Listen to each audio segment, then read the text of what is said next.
Looks like we might be live again. Hard to say. You never know if this shit's gonna work, right? I was listening to the last stream with Voy. So we were having chats with Frank, and Voy was here. So that was good. That was good magic. I was having fun.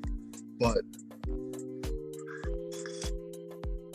I wanted to make a cup of coffee, and I tried to upload video, Frank Monday intro video, and Restream wasn't having it, man. The internet kept breaking up. And I found that to be true with Restream every single time. Like, that platform just doesn't work very well.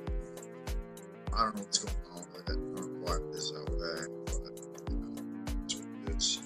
So here we are once again, like then again. So, yeah, if you've got a yen to expand your kin, let's get zen. Okay. How about we go live? In 5, 4, 3, 2, 1. Broadcasting to you from the central kingdom of the celestial dragon, Twilight Zone, Old Peking, far behind the bamboo firewall. Frank Monday coming at you once again like Finnegan. Welcome back, Wizard, Warrior, Water, Wayfarer, Wildcat alike, wherever you are, whoever you are, and whenever you may be receiving this transmission. I hope you are doing well. Yes, indeed, I do hope you are doing well. I'd like to pick up where we left off. We're reading some I and Thou by Martin Buber. Thought I'd monologue a little bit, drop the link if anybody's interested in jumping up here and having a conversation. If anybody is willing and able to put the I and Thou philosophy into practice, then with no further ado, man, make it happen.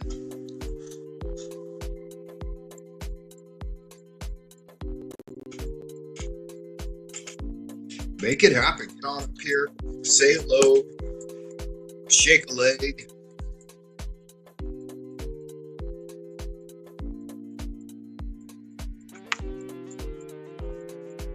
Checking the feedback, make sure we're good.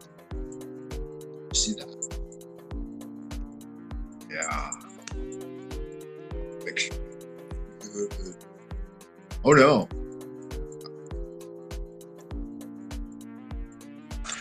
I might have the wrong microphone. Let me double check. Double check yourself before you wreck yourself.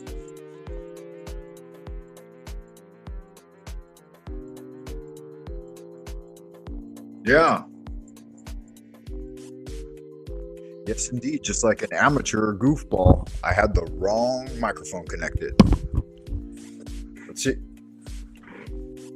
Let's see if this one's going to work any better.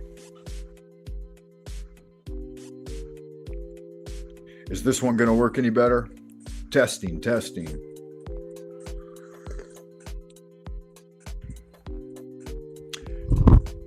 Testing, testing. Our Father who art in heaven, hallowed be thy name.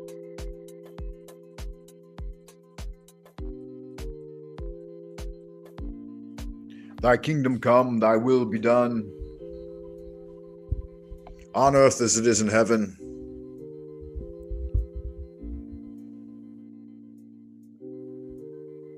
Give us this day our daily bread, and forgive us our trespasses as we forgive those who have trespassed against us.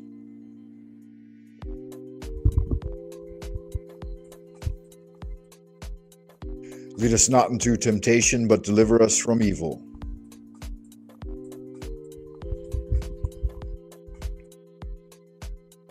For thine is the kingdom, the power, and the glory, forever and ever. Amen.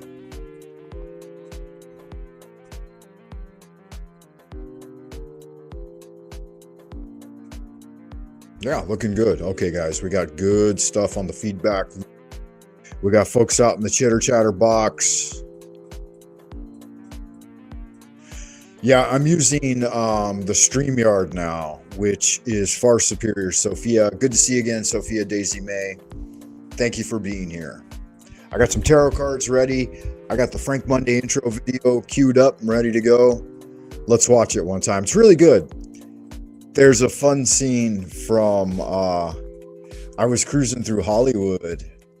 I think this is like 2017. I was cruising through Hollywood and I saw the Chinese for Jesus crew cruising through with like their banners and yelling Jesus is King. And it was really good, man. They handed me a pamphlet. You don't see me take the pamphlet, but the guy hands it to me and I do take it and I read it later. And it's really kind of a fun thing. There's a couple of good, I do some stand-up comedy and some swing dance. Maybe even some magic, eat a burger. It kind of shows you what the whole Frank Monday channel is all about. Those old Frank Monday productions coming at ya.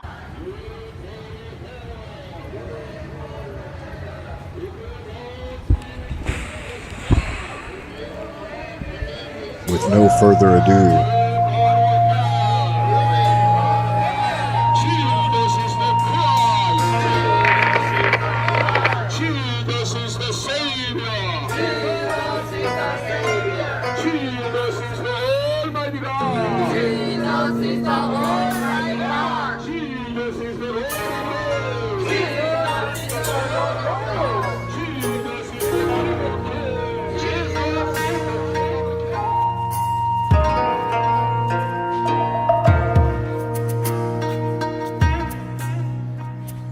Okay, guys, our next comedian, it's a bit of a treat, to be honest. It is a bit of a treat.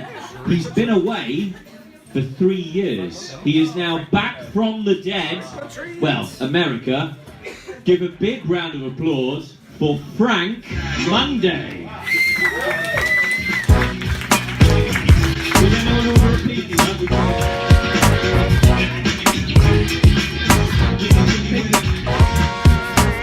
Thank you, Nick. Appreciate that shit. Nick's a good man. You know what that's like, being a good man. It's tough in a fucking city like this, though. You know, nobody gives a fuck. They're like, God damn, that's some crazy shit. Motherfucker wearing high heels and shit. Looking good, too, huh? Yeah, you guys like that. That's all right. It's okay to fall down occasionally. I do that sometimes. All right, being back in the G is pretty fucking nerve-wracking. You know, performing for 4 minutes straight. The only other time I get this anxious when I gotta perform for 4 minutes straight is when I gotta make love to my wife.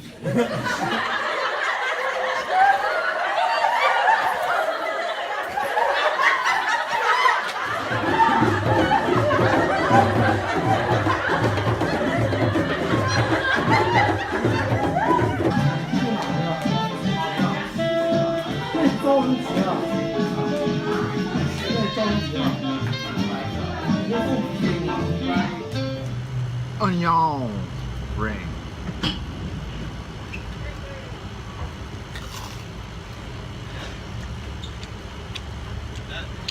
Yeah, they're all right. Hey, be watching for the Star Wars blog Rebellion coming out in December. You'll love it. It's follow-up to the award-winning Generations. Oh yeah. There you go, Frank. Here's my burger.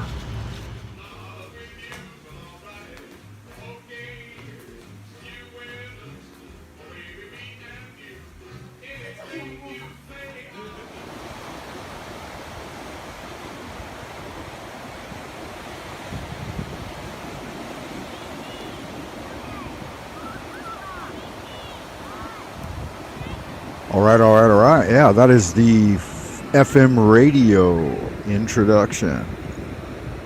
Frank Monday radio coming at you one time. I appreciate y'all.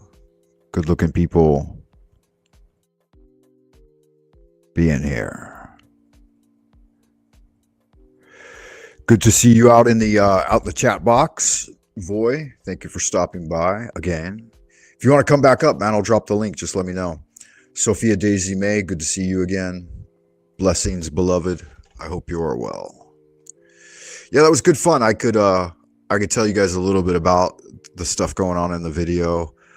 Of course, yeah, this was the Jesus scene here in Hollywood, and it was so much fun. Like, it was kind of 2017. It was kind of right around the time when I was getting back into religion, like Western religion, and studying the Bible and The Arbitel of Magic, and The Tree of Life by Israel Regardie, and a lot of different works that I had studied when I was younger in my 20s, but had taken a break from, like over 20 years of not studying magic or Western mystery tradition at all,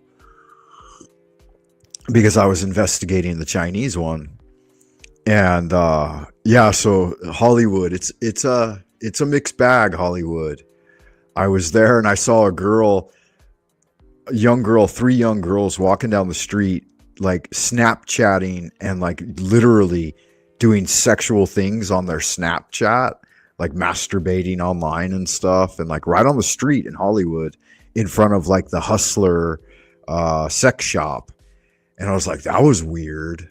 And they came up to me, they like approached me, and I was like, they felt demonic. So I was like, hey, tip of the hat, ladies, do your thing. Maybe they were working as sex workers or something like that, but it was really kind of like shocking. And then I saw a lot of gay couples and stuff like that. And then I saw this crew of Chinese people. These are all Chinese folks rolling through with signs in Chinese that say, the Spirit of the Lord is among us and stuff like that. And they got it in English too, right? Believe in the Lord Jesus Christ. And it really struck me as a more honorable, powerful thing. And I thought, why is it that it takes, the Chinese folks to organize and preach for God on the street here in Hollywood, and the Westerners are running around in decadence? And I don't know, not everyone, of course. I mean, it's not an easy division. It's a nuanced thing. But yeah, it was good to see. And at that point, I'd already been in China for close to 20 years. And so, yeah, it was really refreshing to see, because that's not something you could do here in China. You would definitely get in trouble for this kind of behavior. And it's one of the things that makes America great. We do have freedom of speech to some extent, and are able to express our opinion and talk about our religion and stuff. Jesus is the Savior.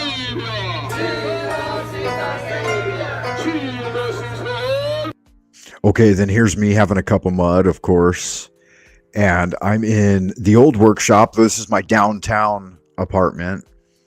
And yeah, I'm just hanging out. And it's a good little apartment. We get it's one me and my wife bought together. It's like, I guess it's could be considered like a condominium like type apartment. And we put like $100,000 down in 2003. And 80 of that was mine. The whole selling price was like $375,000 US for a 100-meter apartment in the city. And I guess we get that entitles us to like a 70-year lease, which I think market value we're supposed to be reimbursed when they'd like decide to condemn the building and destroy it or whatever. It's supposed to be good for 70 years. But yeah, so then I actually, it took me about 10 years to pay it off. But before, and that's the third one we've got actually now, because her father passed away in, I think, 2021, like right after COVID, or it was during COVID, I think 2020 when he passed away. And so she got his apartment at the university, and then her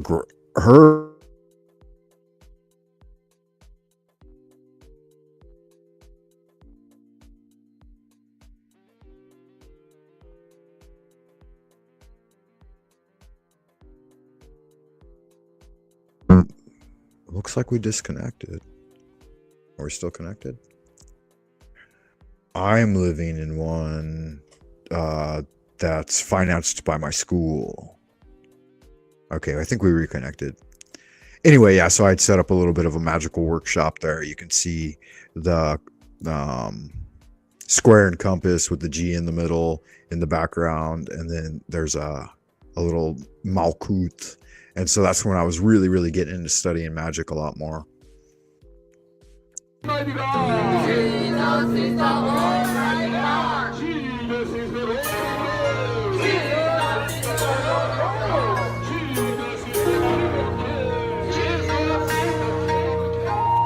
Yeah, so this is the courtyard here at the downtown apartment. which I went through and I cleaned this whole courtyard up when I first moved there. And like every Saturday I would go out and pick up all the trash in the courtyard and throw it away because people just throw trash everywhere.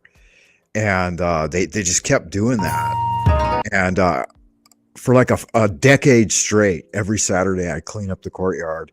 And because I didn't like practicing Kung Fu in a courtyard that was all dirty and shit. And it's still shabby and rubbish, but yeah, I never gave up on that, man. I think that you should always have a relatively clean environment. I keep my area clean. At school, I keep my classroom clean. I keep my desk area clean, you know, at my office at school and stuff like that.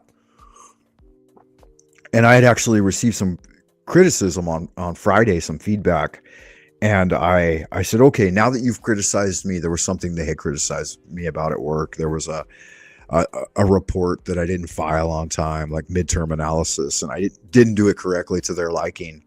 And I said, now come walk around with me and see how ordered my classroom is and how in disarray all the other classrooms are. And literally filthy desks, filthy floor, dust gathering, in total disorganization.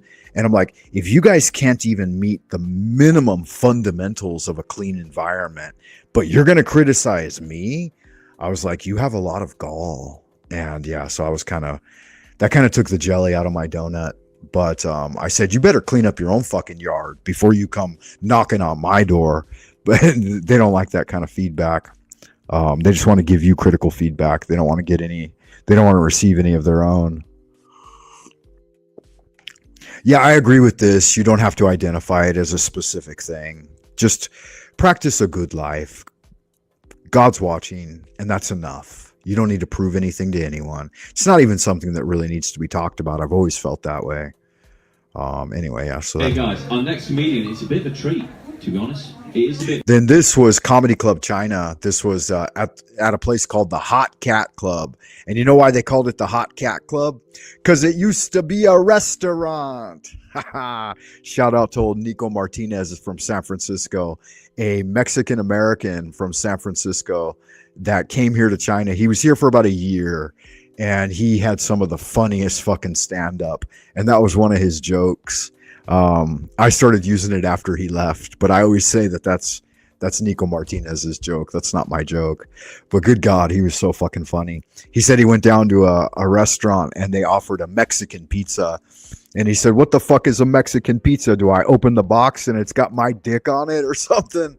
And Nico Martinez, what a funny guy. He's like, I'm not going to do stand-up comedy anymore. And he laid down on the stage. And he's like, how about fucking laying down comedy? I'm just going to lay here on stage and tell jokes. And yeah. Oh, I got a ton of footage. From Comedy Club China. In fact, I loaded all of my... Originally on Funny or Die, it was a website like YouTube that started about the same time as YouTube. And I loaded all my comedy up on there, like over 200 videos of stand-up. And they deleted it all one day. They deleted all user-made content from Funny or Die and made it entirely corporate.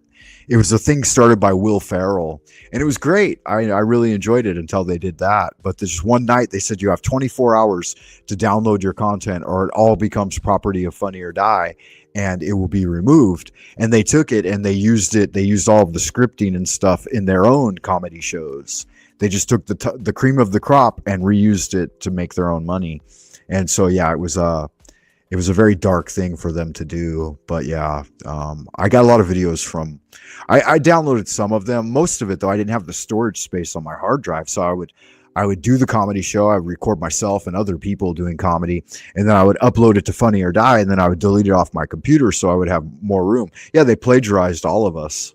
They stole everything and used it for, in fact, they created like an entire show based on me, Frank Monday, and they called it Black Monday, and they made the Black Monday character act like I acted on stage, and I was just copying who was I copying? My two major influences on my comedy from my youth were Richard Pryor and Eddie Murphy, like raw though, like when they did really good stand-up comedy. The treat. He's been away. No, this is probably like 2015, maybe. I went back into the comedy scene for a little while, but Comedy Club China broke up because all the guys left, and it got rebuilt with other guys that built a new comedy network, and they called it something else. But this was at the very end of Comedy Club China, so probably 2015. So 10 years ago. This was me 10 years ago. He's now back from the dead. Well, America. Give a big round of applause for Frank Monday.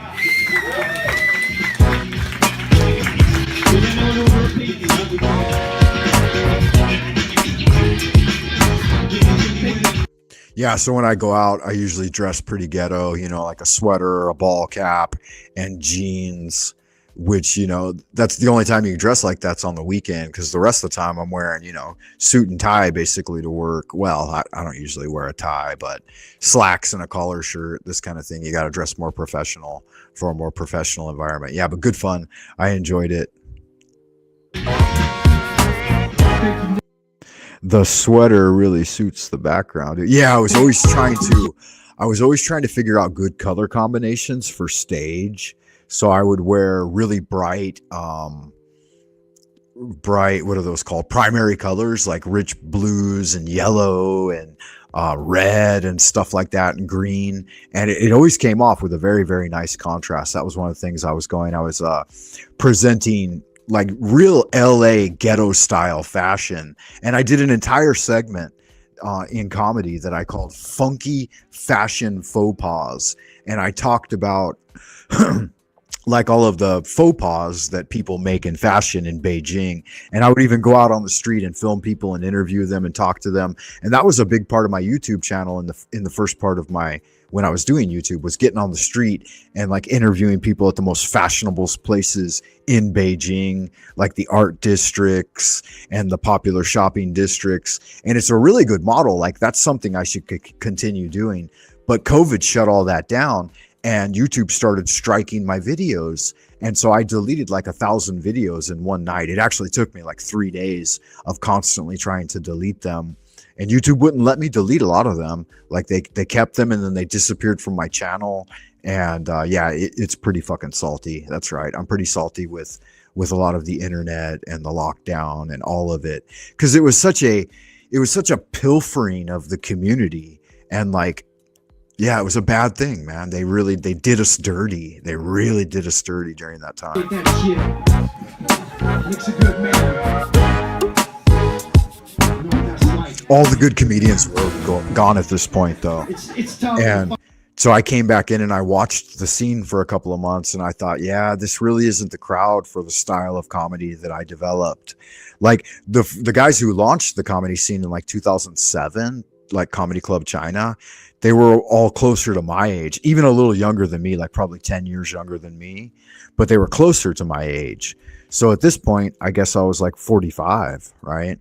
And so most of those guys were like in their late 30s, and they were kind of starting families, whereas my family was already like, my kids were like, probably 10 years old at this point. And so yeah, 10 years ago, yeah. It did. It really, yeah. I don't know, 2005. No, we were doing good comedy in Beijing like this, though. From like 2005 to 2015. So it might have died in the West, but we had another good decade over here where the woke mentality hadn't infiltrated yet. So yeah, we got to do it for another 10 years here in China before it finally fucking died. But yeah, now it's pretty much dead. Hey, good to see you again. Brent. I'm just going to call you Brent. Brented Wards. Brent, good to see you, Brent. Voice in the Ideas Room. Sal Smith. Fuck, long time no see, man. How the hell are you? Good to see you again, man. I appreciate you being here. Yeah, we're giving a little bit of the mythology of old Frank Monday, and just going over the intro video here. I thought it was kind of funny. It's fun doing stand-up, especially in a room like this. This room would only seat about 40 people. And so a group of 40 people, and you know half of them, right? And they already kind of know your style and stuff and appreciate it. And you know that people aren't going to fucking lampoon you. It's really a good feeling. I I did a couple of scenes where there was about 1,000 people in the audience, and it hit a little too hard. Like at that point, you didn't know very many of them, and a lot of them were more international and European. But this group here that gathered at the Hot Cat Club, it was mostly Americans and like Western Europeans. It'd be like you'd have some Spanish, some French, some Norwegians, stuff like that. And so they kind of you could bridge the cultural gap. But when it was like Eastern Europeans and then new generation Americans and stuff like that, nah, it was already over. So like I was saying, it probably ended around this time, like 2015, at least for here in Beijing. It's still going. Crazy shit. But and I would like to, this is downtown LA right here. This is south central LA. This is my hood right here. This is where I grew up. So me and my uncle were getting a burger, and we were in LA. Looking good and, too. I think this was like 2017 as well. Like I had gone back to see them. That's my uncle there. He's been on big time Hollywood productions and mostly B-rated movies, but he's done Super Bowl commercials, like a bunch of Super Bowl commercials, like nearly every year. He's had a commercial on the Super Bowl, like as an actor. Like he's been in M&M commercials, Skittles, right? The rainbow of flavors. He played a blind man with a dog on a Skittles commercial. So he's got big money, and he's mostly retired. He just likes to go to auditions and take like maybe 4 or 5 gigs a year. But yeah, it's good fun hanging out with him, man. I love hanging out with him. You guys like that. We never gonna see the end of this video. No, yeah. I'm just kind of. It's okay to fall down. I just wanted to explain a little bit of it. Big love to my wife. Yeah. That's actually my wife in the background there. I don't like to expose her on the internet too much. So let's get past that. This is just one of the gals I was dancing with at the swing dance class. So I ran a swing dance class every Monday night, Frank Monday night swing. And again, it was at the Hot Cat Club. This is still the Hot Cat Club. I did it at like 5 different clubs, and but I spent a couple of years at each club, so I ended up doing it for about 10 years. And really good fun, man. I love teaching swing. I would always make it like a beginner level swing class, because beginners are more fun to teach. Like they don't already have a cultivated attitude on and they're not like great swing dancers. They're beginners. So I would do beginner and intermediate swing. Never an advanced level class. Very seldom. If like among my swing students, if I had a beginner class for a year, 6 months to a year, and some of them got up to the level where they really enjoyed it and they were dancing other places and stuff, and they wanted to learn advanced routines like acrobatics and stuff like that, I would do it because I enjoy it too. And I was actually on a professional swing dance team at the beginning of my time here in China, like in 2001, about 2003, 2008. For about 5 years, I was on a swing team that performed. Like we made money. We were professionals.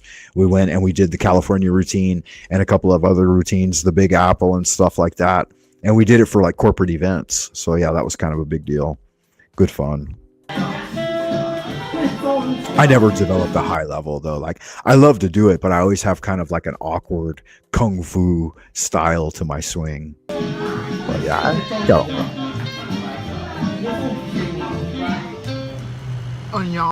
Yeah, so this is me with my uncle, and we're having an onion ring and burgers. I forgot what burger joint we went to, but it's a pretty famous one in LA. But yeah, it is what it is. I'll drop it because yeah, I've explained most of it. Yeah, we've got some good stuff in here.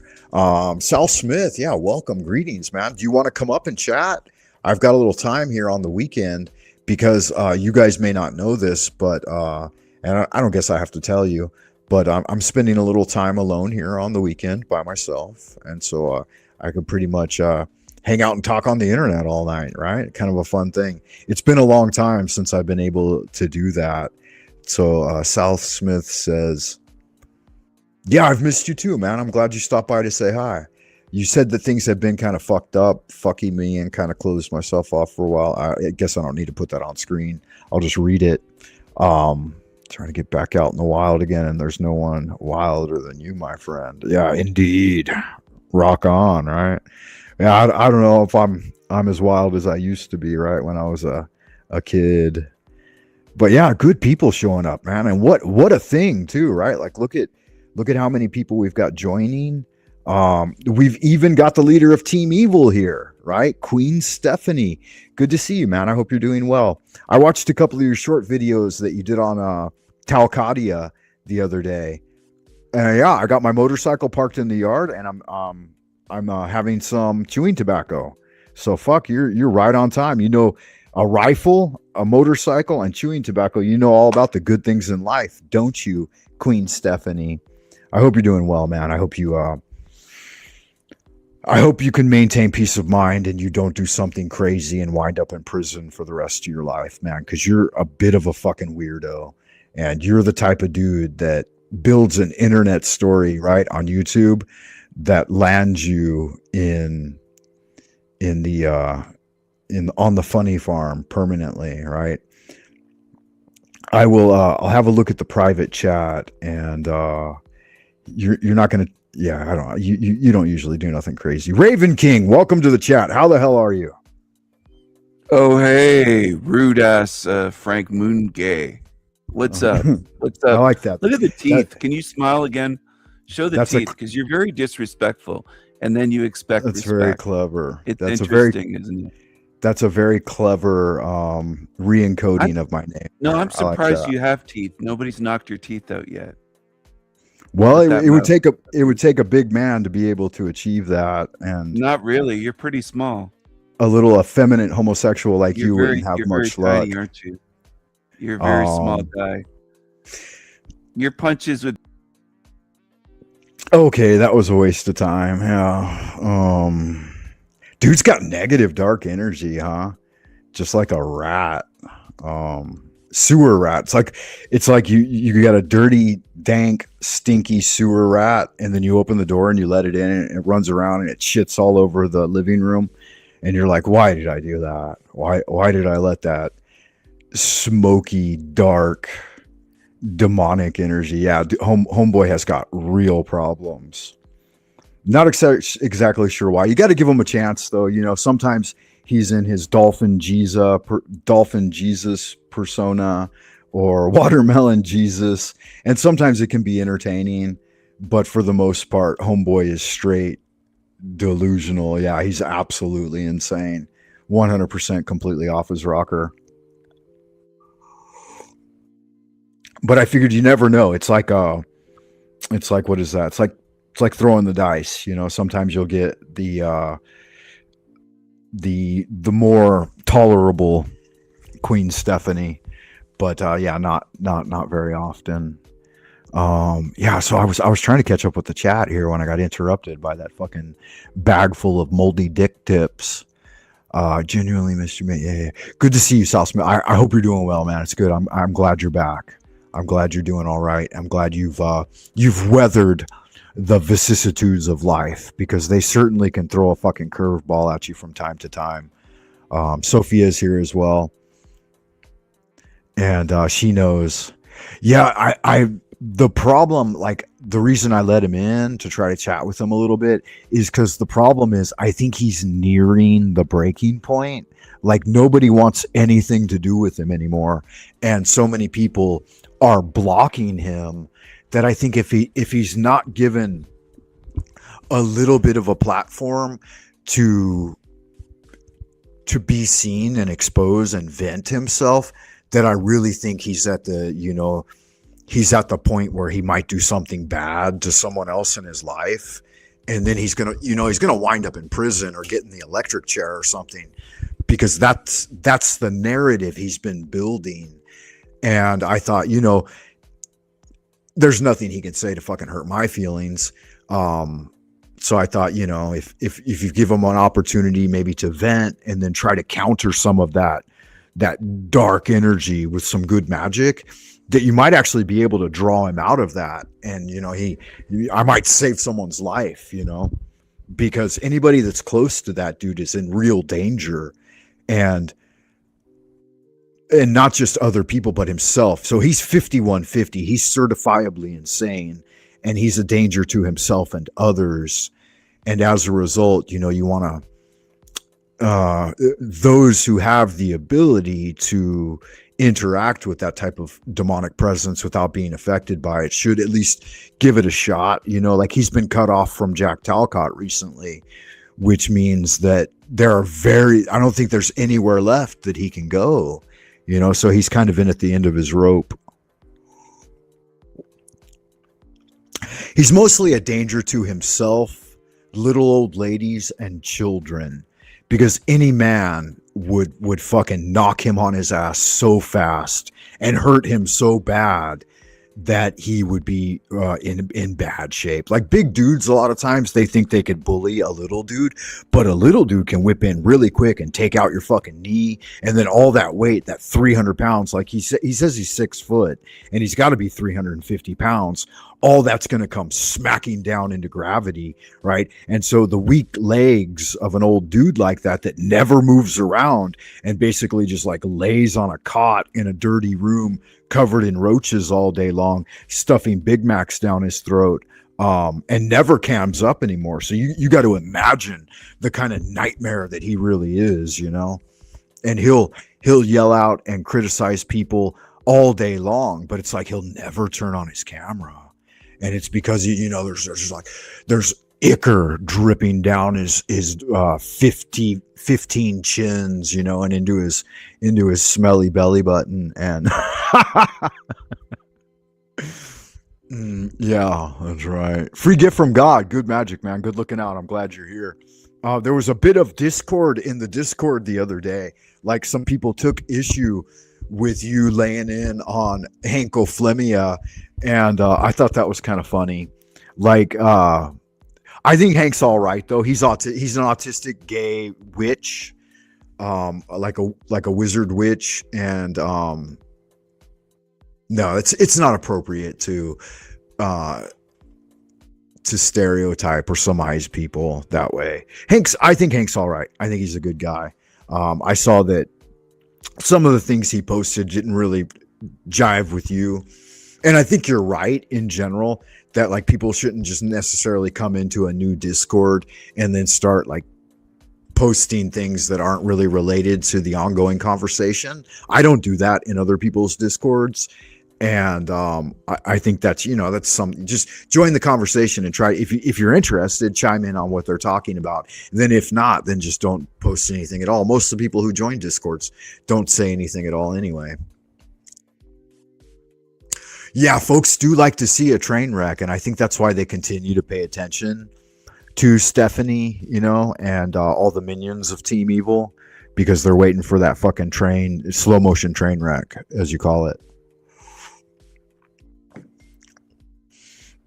Yeah, and I honestly, I don't have anything wrong with Canadians for the most part, but a lot of the Canadians I've interacted with, they just don't seem to jive with or really like understand Americans for some reason, and less than other places. Maybe it's because we border each other, but I found that I get along better with Europeans most of the time than I do Canadians. And I absolutely get along with the Chinese better than anyone else that I've even ever interacted with. And the Chinese have been a lot more upstanding and forthright than many of my own countrymen. But I'm an American through and through, true blue American from day one. And that's something that, you know, you can take the guy out, you can take the man out of America, but you can't take the America out of the man. I've continued to preach that same spirit of 76 and the idea of life, liberty, and the pursuit of happiness everywhere I go. So yeah, it's a thing.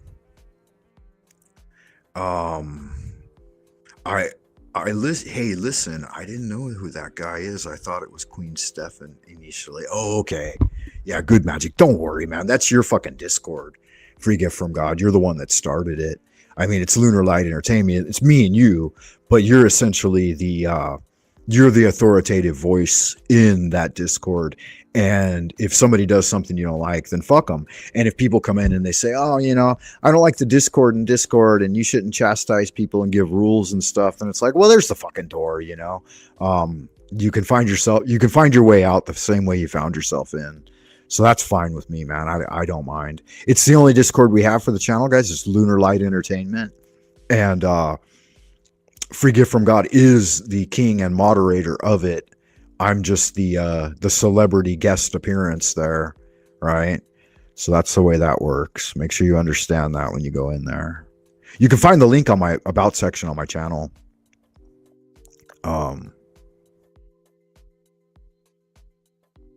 Yes, indeed. Yeah, good to see you, Brent. Good to see everybody hanging out, having a good time, man. Thanks for stopping by, everyone. I appreciate you being here. I also do appreciate if you hit the like button. All right, keep them barking like Pavlov's dog. And yeah, that'll make it happen, man. That'll put the fucking lead in my pencil. I can appreciate that. Like and subscribe. Do it now. Check me out on buymeacoffee.com. Pull something in the tip jar one time. Y'all good looking sexy people. You guys want to watch another comedy video? That's not what I wanted to do. I didn't want to throw that back up. I'm going to start another dance class again, and I'm going to get back into stand-up comedy because I think I've had a long enough break since lockdown, and that maybe society's worth looking at again. But you never know. It may have all turned to shit. They really took a hard swing at people in the community. I am going to expose you guys one more time to Dweller of the Dark, Blood on the Walls, right? God Can't Help the Dead is the name of this song. It's one of my favorites, and I recommend you to go over to Dweller of the Dark and hit the like and subscribe, because he's almost at 1,000 subs now too, and I would sure like to break the 1,000 sub. I want to see if anything changes once you get 1,000 subs. 2-minute music break, guys.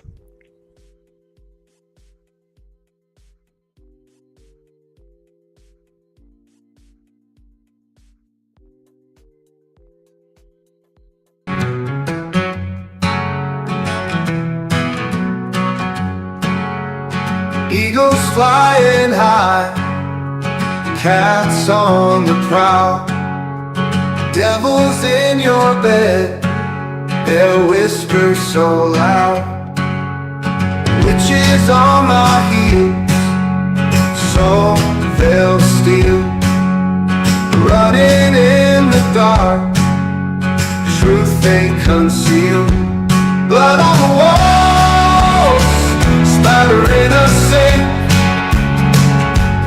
God can't help the dead, no time to think. Hounds howl at night, shadows in the light, fear in every breath, eyes wide with fright.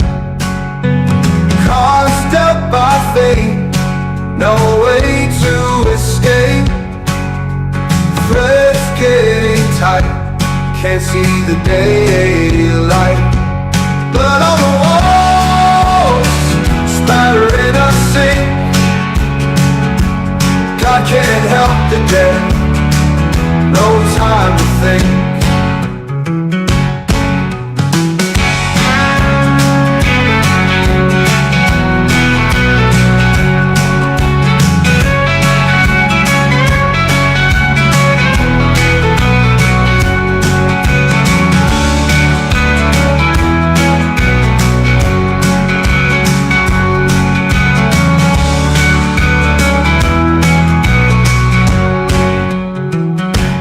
Cards dealt by fate, no way to escape.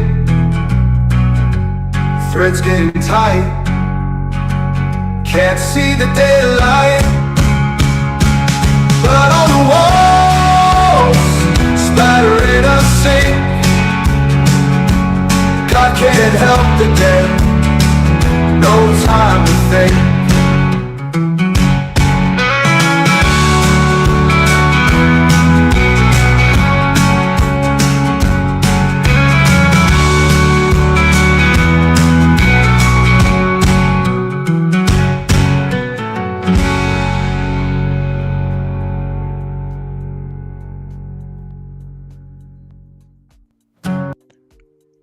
All right. That was Dweller of the Dark with God Can't Help the Dead. Make sure you check him out, guys. He's over here on YouTube. I like to give a little shout out to him. Let's see. Where's the link? Where is it? Oh, there it is there. All right. There's his address, guys. If you want to check him out, tell him Frank Monday sent you and say hello. I was just checking Void to see if I have any fucking videos on here. I should get some. I thought I had some on my computer. I'm still looking. Give me just a minute longer and I will see if there are any. I was looking a little bit back through some of the older uploads on my hard drive, but it looks like I might not have anything. I think I got the hard drive. Oh yeah, the hard drive on this computer crashed a couple of years ago, and I had to get a new hard drive like installed, like the new solid state drive, whereas it used to have an actual disk on it. This computer's pretty old. It's about 12 years old now.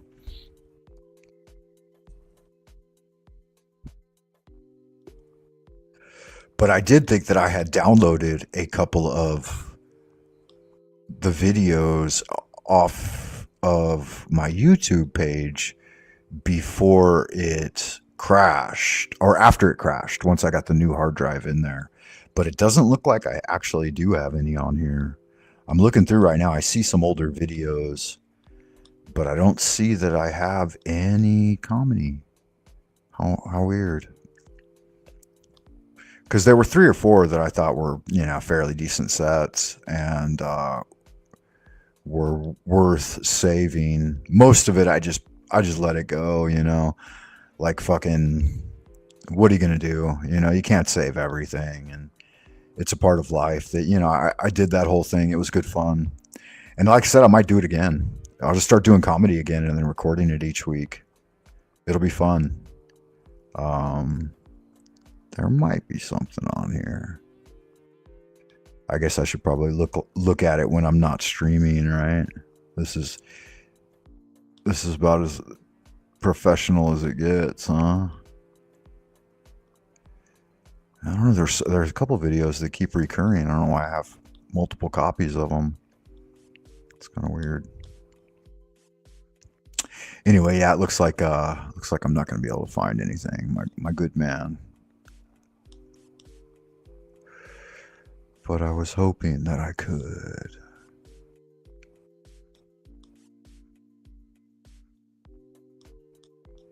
Because there were some fairly funny ones.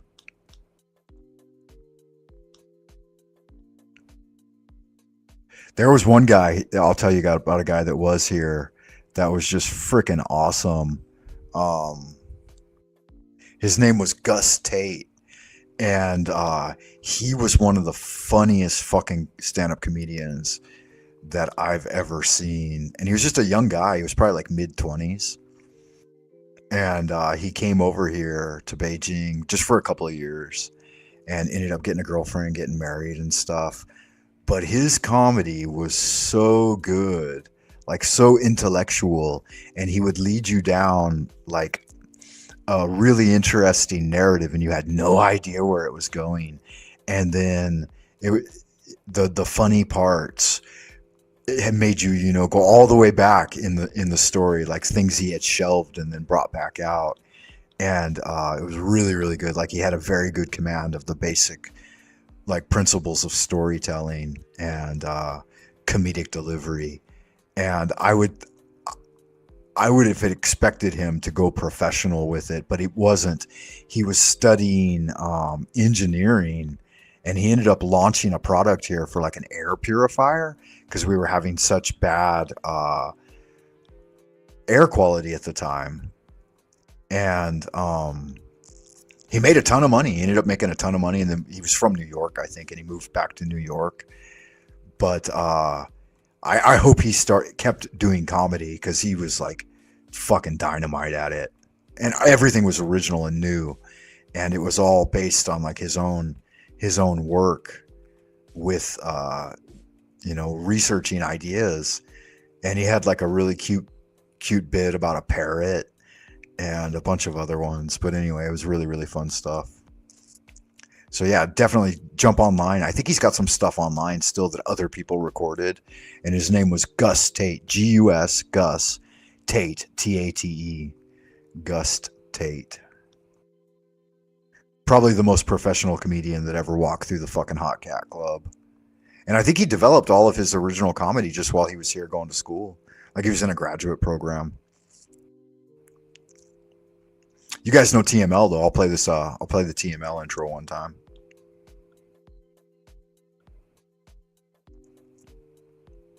Yeah, we'll have to get a rain check. I'll have to find some of it and download it because I know that I have some old storage devices that still do have some stuff on them. But you know, the other thing was too, yeah, good man. I appreciate that, Frequency Forge. Thank you for subbing, Dweller of the Dark. He's a good guy, man. I like him. I've watched him grow from like 10 subs to 1,000 subs in 1 year. So he's done better in 1 year than I've done in 10. So yeah, good magic. The lies of the machine on the machine that lies. Basically, you know, on the stream, The Machine Lies, we're taking a very critical look at technology. So the reason we're doing that is because we're looking at the medium that is used to communicate, right, and transmit information, right? We don't think that any form of mediation is neutral, right, but it's laden with values. And so I think that the well has been polluted by technology. So obviously we take a critical look at technology, right? Okay, we're looking at different concepts in relation to technology, right? In terms of philosophy, right? And in terms of religion. Now, that is one of the main purposes of the show, is that we really look at where technology and religion, science, and spirituality, where those things intersect, right? Because there's a crisis of the modern world in which there's a majority of the modern world is religious people. Their mindset is secular, and the means they employ are secular. We're living in a post-liberal, post-human, post-geological age, right? So we're talking about the death of liberalism, the rise of the world technological system. Now, we do think that, okay, there's a considerable level of, you know, externalization of the ego, okay, and mediation of ourselves through the means we employ. So obviously, you know, we shape tools, but the tools we use shape us, right? So that's one of the main things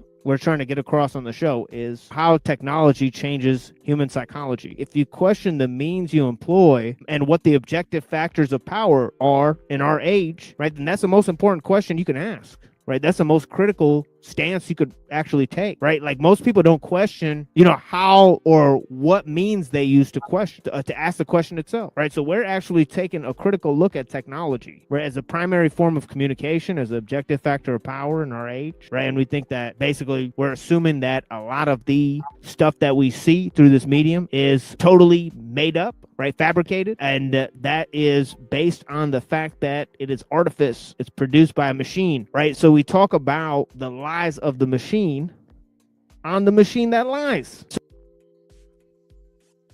Yeah, that's TML, The Machine Lies, 9534. Definitely get over there and check him out. If you haven't subbed already, definitely sub up to TML.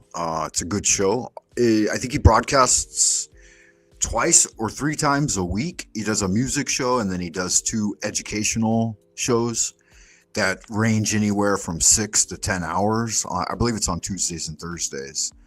And so, yeah, awesome show. I watch it. I listen. I don't always have the opportunity to interact, but I watch it religiously. So it's another good one. This is what I used to do here on YouTube. As soon as I hit record, my Wi-Fi signal dropped a little bit, but we'll see how it goes. Yeah, don't worry about it. Because remember, I can cut anything out. What did you think before we even get started? What did you think of my last cut? Did you at least look at the beginning and ending?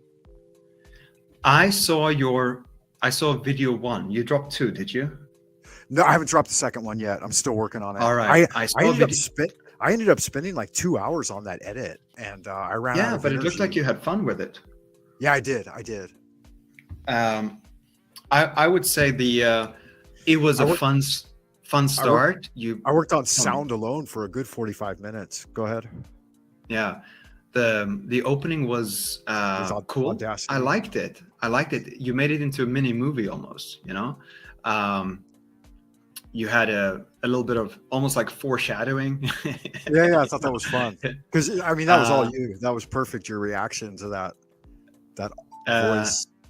the ending with the guy with the blue sky behind, I don't know why you chose that picture, but I really like the playfulness with the whole thing, and the cuts were pretty decent. I think in terms of you probably there noticed was I one- cut some of the horse shit that I went into. Yeah, because I tend as you to do should. that. If I get it all negative or dark, I'll just cut that out because I have a tendency to do that to a little bit. The other thing was, here's something I spent a lot of time on, was cutting all of our gaps out, except for I noticed there were 3 or 4 long pauses that you had that seemed thoughtful and intentional, and so I left those in. But the Yeah. rest of it, I tried to cut our ums and ahs out, like quite a bit Yeah. of it. I had much more than you. Like those are called what? Right. Those are Fillers. called fillers. Yeah, verbal fillers Yeah. or oral fillers. Yeah. I had a bunch I noticed, and I thought, I sounded pretty shitty, but whatever. You had fewer, and so I had to cut less out of you. But you did have some pauses that there were quite a few pauses, to the extent where I knew you were thinking and prepping your next idea, but weren't relevant to keep in that were like, like thoughtful pauses. But Gotcha. you did have a few too that were more powerful to leave in and not cut out. Mm-hmm. Yeah, overall, I think with Go ahead. with the microphone that you're using and with your studio background, I feel that my impression is that you are thinking more production quality, finished product putting out there, giving the viewer some framing, right? Yeah. So And I noticed that our video, like our setup right now, it looked on par with like a Richard Dolan. And not only that, it's above some others that like don't do as well in framing. In framing mastery, the way I think we've achieved some framing mastery. Obviously, my pictures are just, they're just me. They're just little watercolors. I'll upgrade them as time goes on. But I mean, if you could frame them, they Yeah. would be much. Yeah, that's nice. That's nice. Yeah, do you know this one's going to be a full watercolor? I'm gonna sink some time into it. So it's Are the you three going to- guardian, the three you guardian gonna- angels. Are you gonna like expand on it, like make it bigger, or? Well, this is a completed piece. Like it's Mm. conceptual. Its conceptual alignment is pretty much.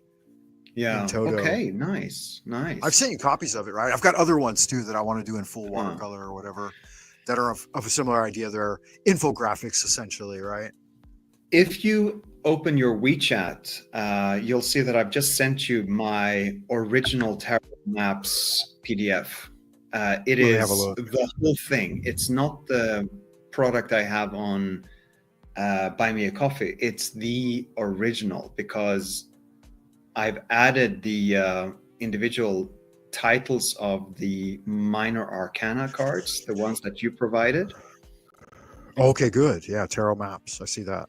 Thank you for And that. at the end of it, after the minor, there's the major arcana, and then at the end of that, there are several ways to do readings, which I've been collecting, because there are different methods. Sometimes, I mean, you could do only 3 cards and go very far with it if you have a framework and a structure to it. That is, Yeah, that's interesting. excellent. Let's stop there for just a second, and we'll circle back to it. Welcome, Wizard Warrior.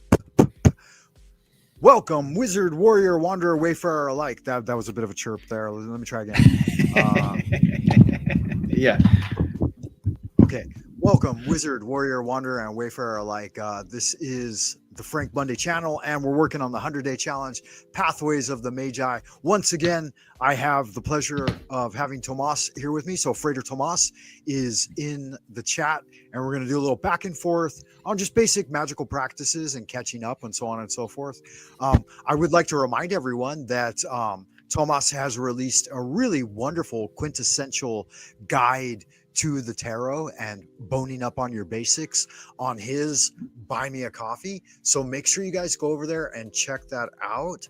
I do have the address here, so give me just a second to pull it up. And yes, there it is there. It should be on the page now down below. It's buymeacoffee.com/genius. So you might want to have a look at that. And with no further ado, Frater Thomas, are you there? Can you hear me, sir? Hi there, Fraser Francis. Yes, thank you for having me. Always good to talk to you. Yes. Yeah, good. Welcome back. Good to see you again, man. I've got a little bit of a spurious title down here. The Grand Wizard of the Esoteric Order of Dagon. Self-appointed, of course. You know, just a playful jest. But I'm curious, how can you tell me, like, how have you been doing with your magical practices, your dream work? Have you had any encounters that you would say might be paranormal in some nature? And has your magic been achieving the desired effects? You know, have you been receiving some feedback, some fruition from the cosmos, as it were? I mean, I know that's a lot, but just tell me how things have been going and what have you been up to? Because I know you've been busy. Well, good question. In terms of the practices that I've been doing, I stick to the banishing rituals of the pentagram, the invocation rituals of the pentagram. I've been creating sigils. I think we spoke about that at length in a previous video. And my sigil magic has been pulling things towards me. I have sigils that I've created, and I've put them up at eye level so that I see them every day, and just burning them into my subconscious mind that these are the goals that I have. Shelf space, as it were. Yeah, so to give you a little bit of the backstory on this, me and Frater Tomas were working on the 100-day challenge, something I came up with. It was an idea I came up with, and then he saw it and wanted to participate. And so the first 100-day challenge I did, I think it was just for Kung Fu. And then the next one I did was, it may be this one, it may be the Pathways of Magic, where we focused more on learning magic, learning the basics of magic, like learning about, getting a basic understanding of astrology, tarot, the Hebrew alphabet, and the way magic is done through like the Golden Dawn system. And I took him through the initiation of the neophyte grade into the Golden Dawn. It's something he wanted to do. Yeah. And then it seems like we recorded that too, but we didn't put it online. And then we did one for hypnosis, for self-hypnosis. And then I came up with the idea for hypno-apotheosis, or using hypnosis to entrain within you your ritual practices and magic, so that you could hypnotize yourself to become a better magician, essentially.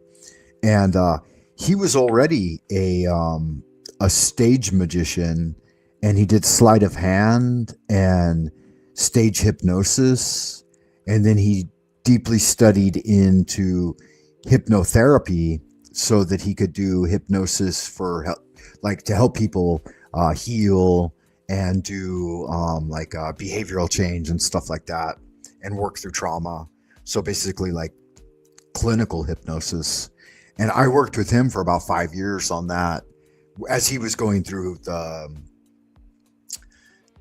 teaching himself to do it mostly, but he went to courses as well, and he got certified, I think, in England from like a pretty well-known hypnosis guy.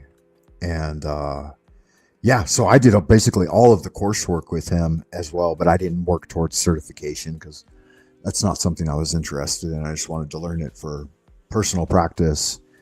And so this was, and we went back and forth. He taught the one on hypnosis and I was his student, and then I taught the one on magic and he was my student.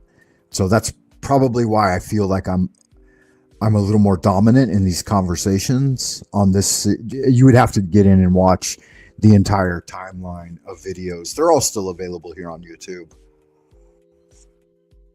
but it would give you a deeper insight into our relationship. But I've noticed that I've changed quite a bit. Like, I was bouncing around a lot. I think I had just gotten home from work and I wasn't really settled in yet, and focused on giving the best presentation. And that whole first part of the conversation, it was just us talking prior to streaming our session. And then usually I would edit the sessions afterwards and then re-upload them as a more professional product. So I used to put a lot of energy into making a YouTube video, and we were doing it twice a week. We were doing it Tuesdays and Thursdays every week. We were trying to. We didn't always meet every week, but we tried to meet for 2 hours twice a week. And we did that for like 10 years. But we didn't broadcast our shows until like maybe the last 3 years. Once he felt that he wanted to interact with me on YouTube. That's right. Yeah, that's right. So there have been those areas on your bookshelf where the most essential things should occupy eye level. I like it. That's a good idea. And for practitioners out there that aren't familiar with the idea, so Thomas has gone through the basic procedures of making sigils for the fruition of magical intentions, right? And keeping those right where you're going to encounter them. Good. Continue. Tell me more. Okay, well, for those who by some chance perhaps are not familiar with sigil magic, much like when you're doing therapy or when you're wanting to achieve a change in your life, make a powerful statement of what you want to pull towards you, into your life, something that you want to manifest somehow. If you write it down as a powerful statement, then one of the most common ways to do it is to just delete every repeating letter, right? I want to, for example, right? You start with that. The T is doubled up. You remove the second T, so you have I want, ooh, whatever. Right. But in the end, you have a statement that is a jumble of letters. You just mix these letters up and you think of them as not even as a symbol, but as a shape. And then you take these letters either as a capital or as a lowercase, uppercase, lowercase, whatever, but you create these jumbles of shapes and then you put them together in what you think is an attractive symbol, right? If it doesn't attract you, then what would you do with it, right? So as you're creating this sigil, the idea is to meditate on it and then forget it. Yeah, he is going over the technique from Austin Osman Spare. I believe last name is Spare or Spar, S-P-A-R-E. So in his book, Austin Osman Spare's book, he lays forth a basic method for making sigils, and he just described it there. And then you want to approach that with the basic magical process of volantia, decreeism, and paucism. So use the volantic portion of the process, the E or intent, the intention of your mind energy, your magician's will, to gather all of the energetic like when things are, what is it called?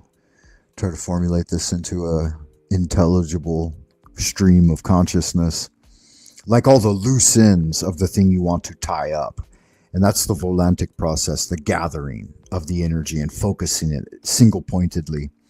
And then you put that down by pen or whatever method you're using. It could be even a crafting method, right? Of magical intention to make that sigil or talisman or pentacle. I should show you some that I've made at work recently, which I need to. Yeah, Psychonaut. I believe that's part of where it came out through. But I believe it was Austin Osman Spare that wrote like there's an entire section in one of his books on it. And then the decreic moment is when you cast the spell itself. And when I say cast a spell, it's when you cast out that energy from your inward center and project it into the cosmos, into the echoing effect of the cosmos, the receptive nature of the cosmos. And then it will come back to you. And that third phase is called paucism. And so that's the letting go, right? The formulating, the gathering in of the threads, and then the casting into reality, whether it be through incantation, a sigil, or ceremonial practice, or whatever other means you use. You might use music, or you might use some other means to achieve this. Literary writing, right? You might do magical scripting. You might do any number of things, right? You might just use a rhetorical vision, like a visualization process of the mind, or a bit of oration, or whatever it is. That's the decreic moment, the decrying, right? And then the paucism is when all of that work is done and you're just waiting for the echo to appear.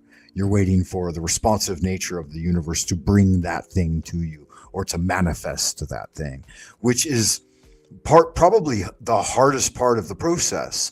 The better you are at the paucism phase, the faster things will appear. But it's one of the real difficult things I found as a young magician anyway, is to let go enough so that it comes back to you very quickly. Because if you hold on to it and you keep the incantation in mind, you keep the sigil in mind, this type of thing, in a grasping type way, then it really takes a long time for it to happen, because you're kind of pushing and pulling at the nature of the thing. But it's when you truly let go that the magic happens.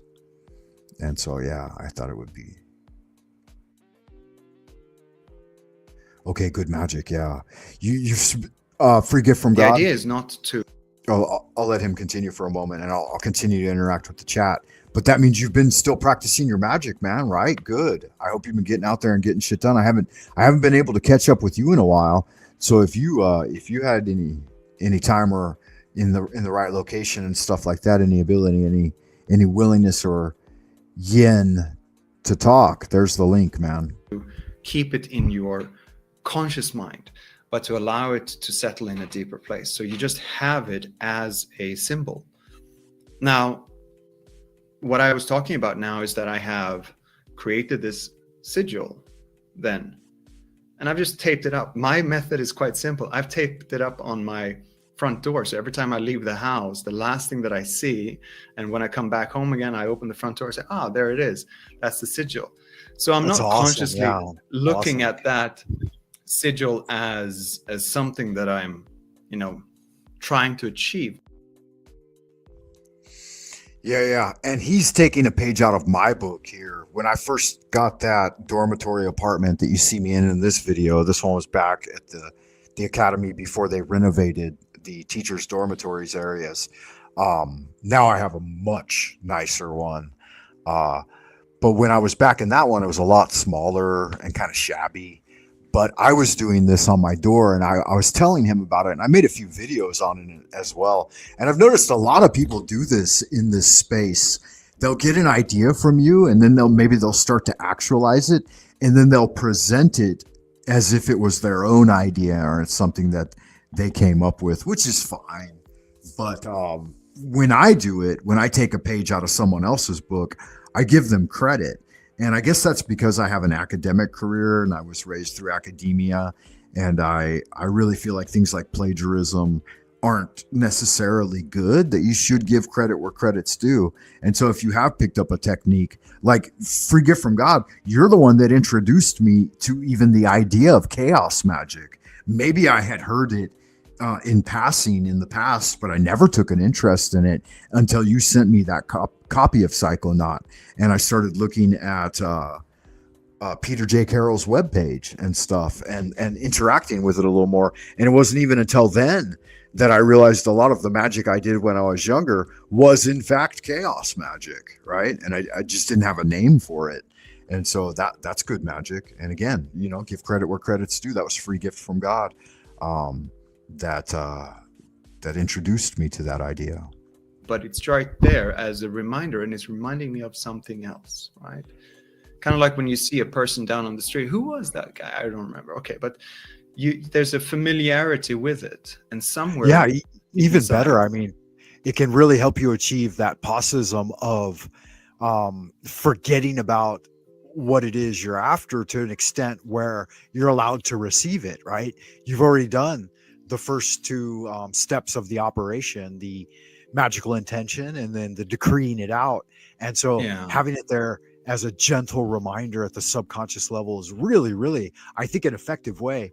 I use similar techniques as well. Is there anything specific about the gentle, gradual reception of those things that, because I know that like they happen quickly once you're on the journey and you've taken the 100-day challenge, like things can really rapid fire manifest. So, and sometimes the manifestation is a kind of syncretism that might be subtle. It might just be indicators, you know, your message has been received. Here's a little something to keep you interested. Can you get into some of the details about some of the things you've been seeing and meaningful coincidences, as it were? Well, the interesting thing I would say about all of this is that there's always a price to pay, which is an interesting thing that is maybe neglected sometimes when you talk about, if people talk about pulling things into your life, you have, you know, methods like The Secret, you know, wishful thinking, basically. If you think about it more, then it's going to come to you. It's not really there. It's not really what's happening. Nothing. We are talking something lost. Exactly. So you got to make room for it. I've noticed that in these sigils that I have created, these things that I want to manifest, these things that I desire to have in my life, there is a price to pay. People have come into my life, and the same day that these people come into my life, electrical equipment stop working. Kitchen appliances have just gone on the fritz. Wow. I know that I'm creating other things in my life that I want, and it's been like either a programming issue, but I've been losing sleep. So in these things that I want, it requires work. So all of a sudden it's 1 o'clock at night and I'm in bed, and it's like, okay, apparently now I have to do it. I have to sacrifice sleep in order to get these things done. And I'll sit up till 4 o'clock in the morning, because it is the price you pay. It comes at a cost. And I don't mind that cost, because what are you willing to pay in order to get where you want to be in life? Yeah. And at the same time, you may be giving up some things that you don't really need anymore, right? Or things that are necessary sacrifices. I've experienced the same thing. I mean, don't take on the 100-day challenge lightly, because as soon as you do, magic's going to happen. And that's going to be the push and pull of the cosmic nature. You know, you're going to lose some things, you're going to gain some things, and you're going to pay some sacrifices. But the one of the other things is too, there were a couple of areas of like where we didn't agree on the points we were bringing forward. Like, we endeavored to collaborate on these 100-day challenges in these videos, but the 100-day challenge was kind of my baby. It was the thing that I developed and started at the time of the equinox. So I do one at the spring equinox and one at the autumn equinox. And it's because I want to bring my life into greater balance, and I want to challenge myself to be consistent. So to do certain things consistently for 100 days, and it's usually a new endeavor. It's not something that I'm already doing, because I already do a lot of practices, right? And it's a bit of a branching out for me. And so I start with 5 to 10 minutes a day of whatever it is I'm endeavoring to do. And I just make sure that I do it the same time every day for 100 days, right? And I measure these in, there's 33-day portions, right? So essentially it's 99 days and then that one extra day, right? So maybe you take one day off. But he said that that's a little bit extreme for him. And so like in a 10-day cycle, or 10 days, right? There'd be 10 days essentially. You could take off a day, right? I thought that's okay too, right? But I prefer that if you don't, the 100-day challenge is about doing 100 consecutive days and then celebrating on the last day. So 99.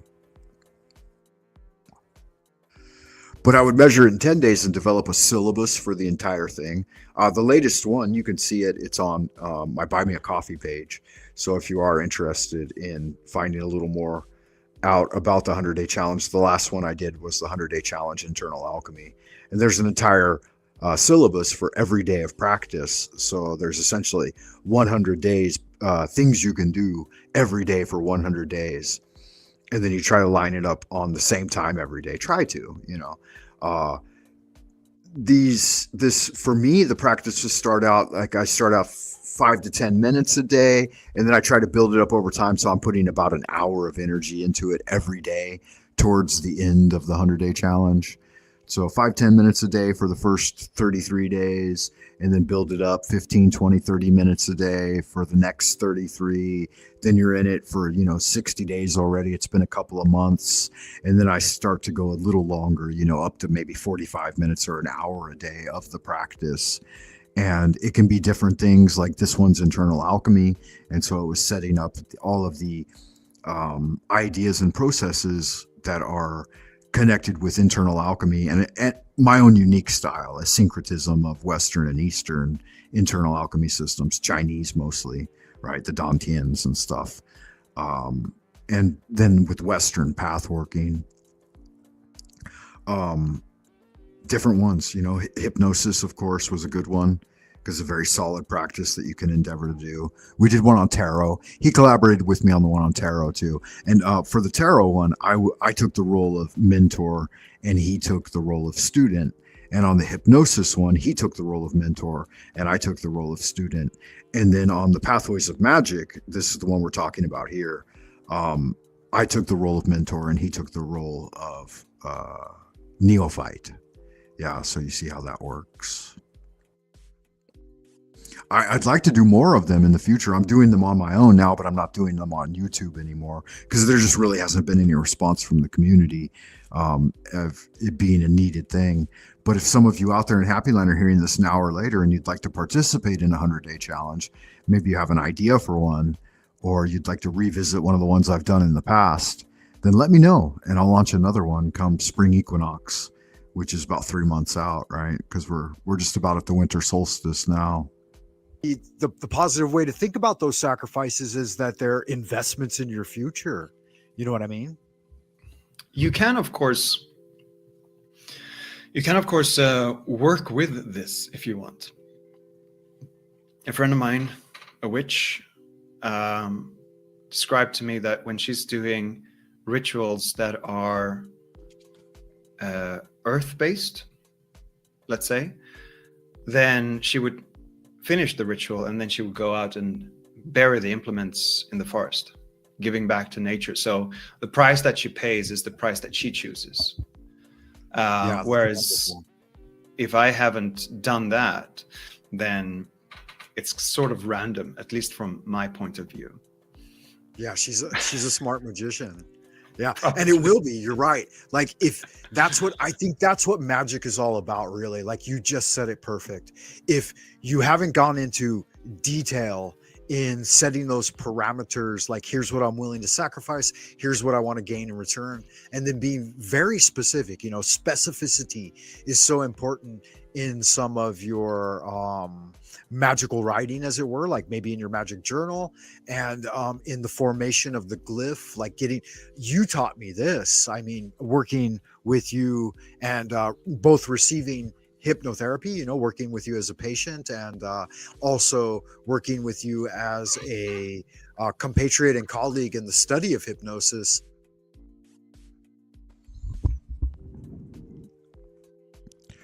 Yeah, it's good magic. I'm glad I'm rewatching this. I haven't rewatched any of these videos for some time because I was a little bit mourning the fact that Thomas had passed away suddenly, which seems really, it was out of nowhere, kind of in my mind. And I wonder what happened with that anyway. Like I never really got any closure or follow up to that. But it's fun to see it in retrospect and think about some of these things, right? Like the fact that I stepped on what he was saying a little bit more than I should have. And I could see that now, but I couldn't see it at the time. Like you see how giddy I was. Maybe I was too high on caffeine or something, in the kind of still in teacher mode from just getting off work and stuff like that. Like if you could see that I'm, like now I'm trying to make the illusion of looking over at him for the camera and stuff. So many various aspects of the transmission that I was juggling in my head that I wasn't present enough. And I'm bobbing around a bit and stuff like that.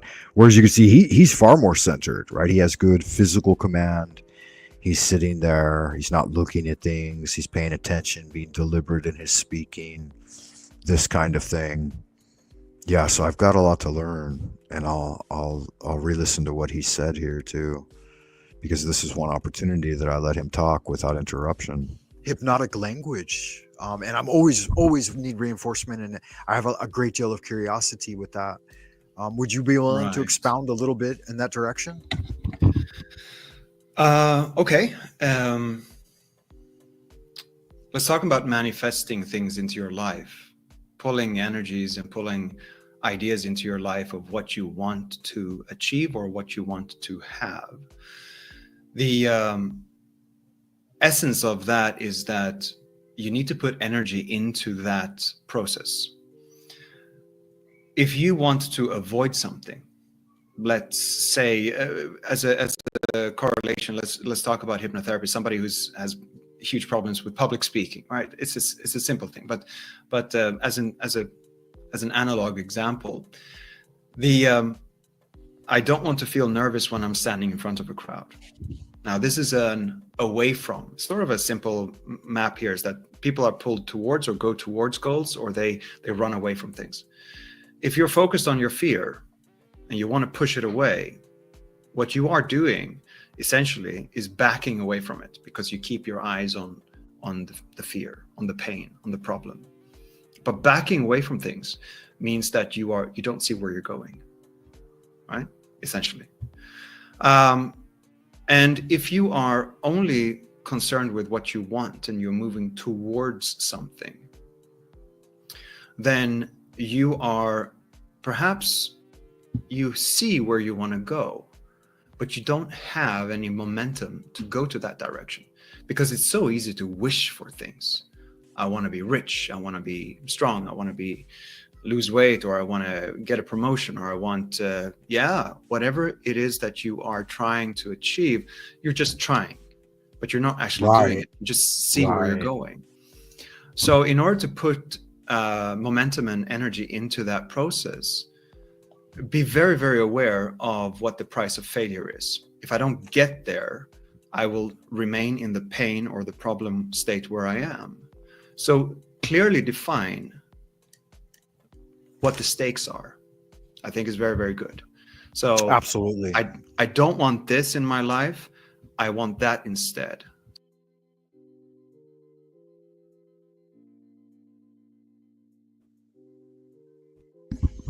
Yeah, it's a good thing to review some of these videos. I look so much younger there, and that was only a couple of years ago. I remember too, like, I was bobbing around a little too much, and better to stay centered, not make distracting movements with the body, this kind of thing. Even having the hand in camera can sometimes add a tertiary element that becomes dominant and overpowers the conversation. It shows me at least an example of how important it is to be more mindful and more centered in communication, and to stay physically centered. And but again, I was looking at it more in terms of like its value as a podcast and how it would come off verbally. And then I was having worked with Tomas for, I think, a couple of years already at this point. Our relationship was probably, we had been friends and working together on various projects for about 10 years. And every time we endeavored to do something, we did, our relationship was entirely based on progress. And so we were always excited to be meeting together and discussing like what work you'd done, what were your successes and failures. And I had looked back at some of the older videos and I felt that I had taken too much of a sideline approach and let his voice be more dominant. And so that's why in this session, the ones where I was taking leadership and doing the mentoring in whatever practice it was, I tried to tend more towards being a little more dominant and a little more assertive with him. And that's why maybe sometimes I had truncated some of his ideas and stuff. And in retrospect, I feel like that was still inappropriate. You have to let your voice be heard, but not at the expense of others. And so it's a very interesting dynamic to work with. And I think I've made some growth in the last couple of years since I was endeavoring to do these projects. Greetings to you, Ricardo Sunshine. Good to see you again. I hope you're doing well, man. Everything's going good here. We're broadcasting once again, like Finnegan, from Twilight Zone, Old Peking, far behind the bamboo firewall, and in the Celestial Kingdom, the central kingdom of the Celestial Dragon. FM radio, Frank Monday coming at you. I appreciate you being here, man. You are appreciated.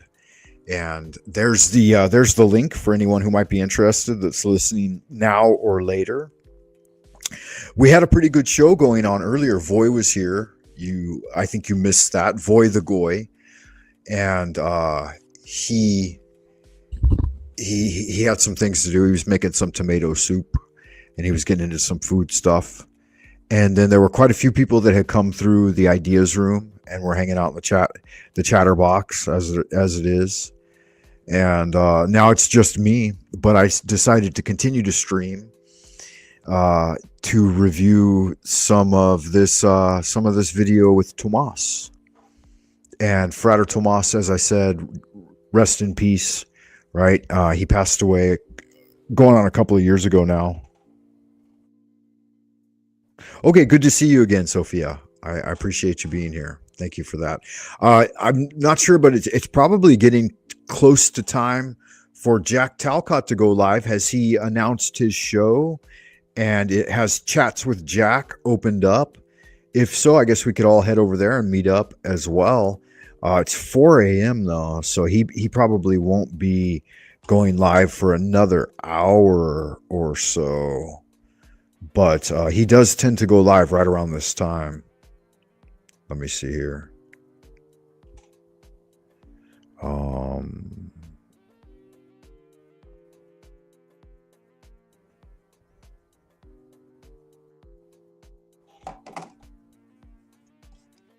Yeah, I'm checking the YouTube.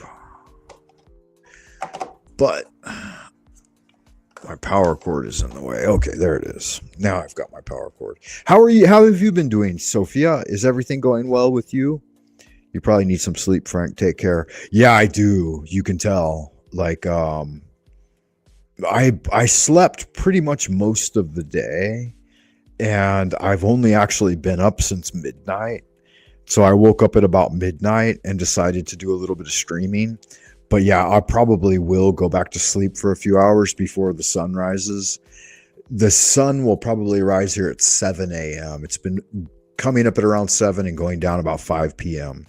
So yeah, I probably get a couple more hours before sunrise. But then I'll get up. I got a full day of shit to do for Sunday. It's already Sunday here for me in Old Peking.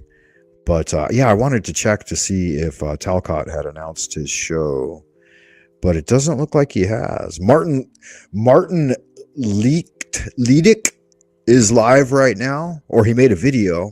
It says he's live, but I don't know if he actually is live. I like Martin Leaked. I don't know if you guys know him or not, but he does a wow, there are 400 people watching his show right now. Yeah, so he's live. Paris. He's got Paris Universal Exposition 1889. Built or refurbished old world remains. And wow, he's come along quite a bit. Yeah, Martin's there. His last name is spelled Liedke. FEB is what he goes by. Flat Earth British, right? Flat thumbs all the way across. Yeah, we do celebrate Christmas and the solstice here in China. It's not a national holiday, though. It's not something that's widespread. It's just celebrated among Christians. And oh, the power on my thing is dying. Give me a second, guys. I'm gonna put this video back up, and I've got to where's it at? Where's the video? I've got to change out some batteries on stuff. So I got batteries dying over here. So be aware of the pain, but don't back away from it. Have it in your back as a little bit of a devil with a pitchfork and a blowtorch, something that is chasing you a bit. And then you focus on what you want. So in the sigil magic, or in the magical language of what you want, be very, very clear about what you want, right?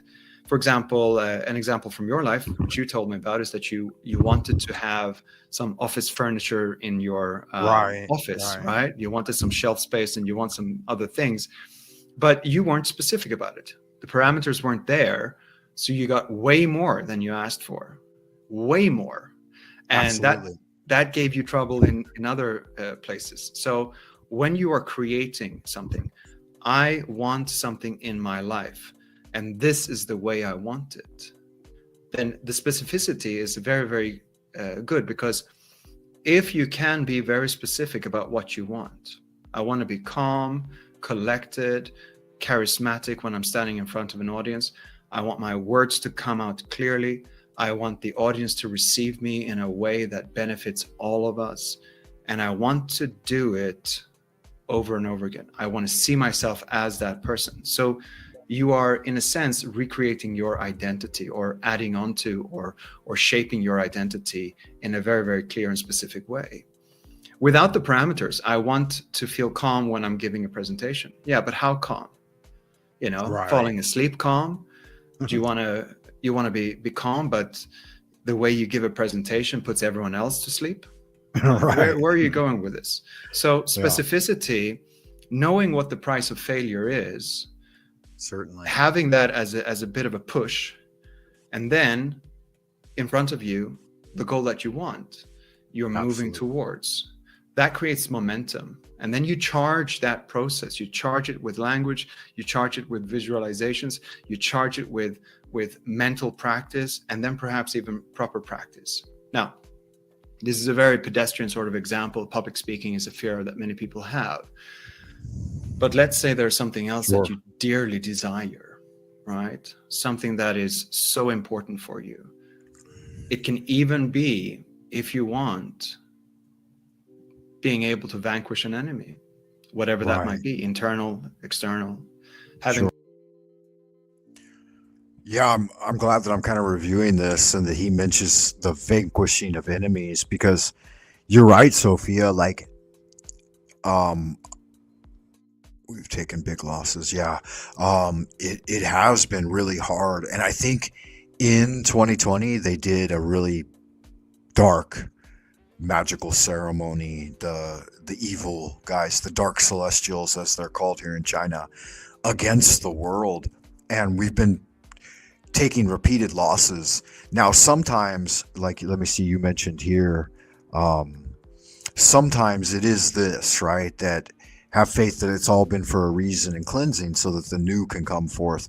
Definitely, like my wife always says this. She says, how there's a Chinese expression for it.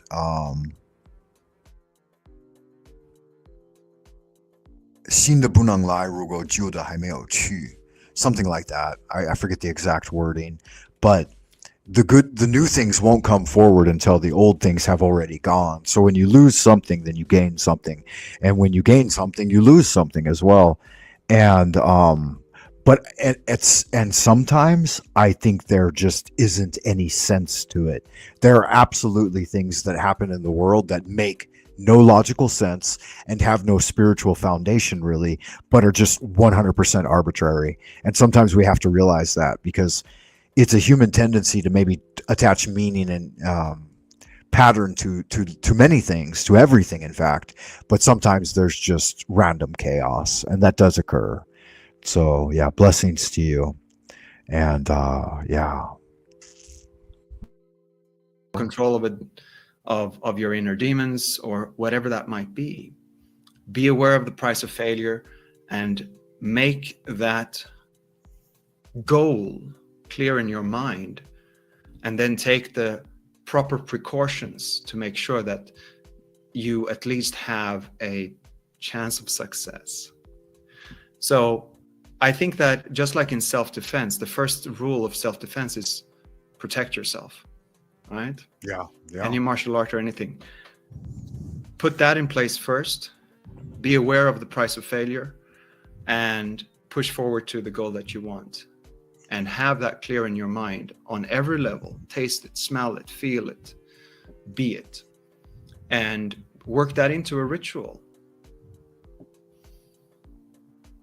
Excellent. And with that said, like the Kabbalistic cross and the LBRP, these are ritual practices that are building us up for those greater levels of confidence. You know, when you're doing your Kabbalistic cross and you're rising up into the celestial sphere, that gives you that added empowerment. You don't want to let it verge on egotism, and it never should. As you do the visualization of connecting with your source energy, it should empower you in a way that makes you more beneficial for all of those around you.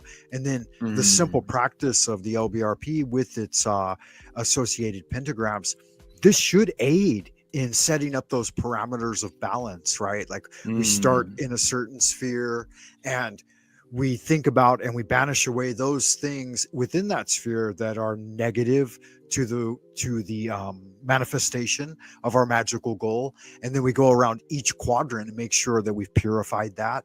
And then with the triangle of art, if you've already made your sigil and you've already got it at eye level and it's firmly rooted in your psyche and you can manifest and draw it at will, this is a great time once you've returned from your circumambulation and you're behind the double cube altar, whether it's you have one physically or it's in the just you're visualizing one on the astral, then you create your triangle of art and put that sigil in it and do a real good, strong visualization process. I mean, with most Solomonic traditions, they'll have a table with a dark mirror so that you can actually reflect on it while standing in a circle of art.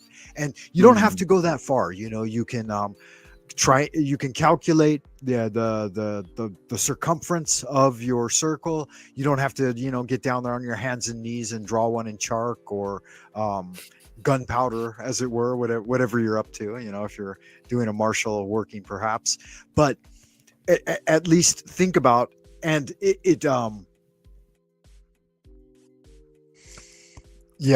so one of the big aspects of magic that I have endeavored to do since day one was working within the astral temple and creating memory palaces in order to be able to do magic internally without the external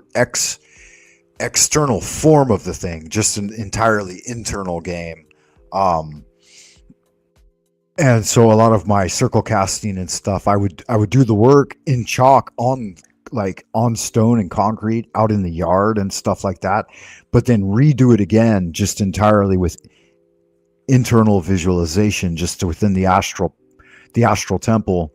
And I felt from a young age even that building the astral temple and working from within it would be far more powerful, because the way I found that it works over 40 years of doing this now, well, yeah, I'm 54. So, and I started when I was 13. Yeah. 41 years of magical practice throughout my life, nearly every day of working on it and building the energy and a direct connection with God in my life in my own way. I found what works and what doesn't work, at least for me. And I found that the astral temple can be one of the more powerful places to do magic from, because it's something you can always take with you. These external accoutrements, right? Like building wands and doing magical circles with, you know, like wood. I've done them with wooden planks. I've done them with cloth. I've done them with, you know, minerals, materials, iron shavings and salt or chalk and lots of different things. Gunpowder, as I mentioned a moment ago, when I'm doing a martial casting. That's all fine and dandy, but you don't need it. When you start to do it from the astral temple, mostly, then it starts to form its etheric double. And so you've got the astral light and it actually gathering into a semi-material form in that realm through the vehicle of the etheric energy. And that's when it really starts to function at a much higher level. And so I think it's important that I mentioned that here. And I don't know if he knew entirely what I was talking about, but because he was a very young practitioner in magic at this point, as far as like magic with a K goes. Like I said, he'd already been doing general stage magic and hypnosis for a long time, over probably close to 2 decades. But I was the one that initiated him into the magical circle of magic with a K, right? Gnostic magic, as it were. Not really, though. Hermetic. We should identify it correctly. Is a little like in magic, we do it a little bit below eye level, but it's really awesome. Like when you're putting those things as tangible props in your physical environment, to do them with that eye fixation level in mind, you know, and closing the eyes. And this is where some of the Franz Barton techniques can come in too. You could take an extra 30 seconds while you step at the door to do a little prayer. In Taoism, we have a lot of what are called Churu Pingan, which means coming and going through portals. May I have great peace. So I used to wear a solid gold coin that said that on it. It said Churu Pingan, and the Chu means going out of a door, and the Ru means coming back in through a door.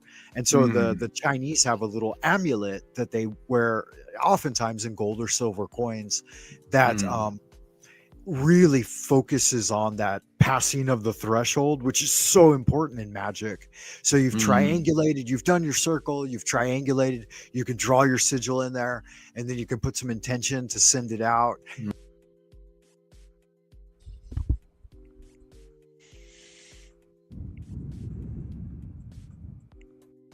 Yeah, Sophia, having read this, and I believe what you mean is that in the material plane, like here on Earth or in the realms beyond, has your sister passed from this world into the world beyond? Or do you mean that just finding her here in life, that it's someone you want to connect again with in a relationship? So I put the Chinese characters up there because I think somehow looking at the Chinese characters is useful. And even if you don't fully understand them, you can still derive, okay, she has passed on, yeah. I think that we've discussed some of this in the past as well, Sophia, that like my experiences with those who have died and gone on and then come back again.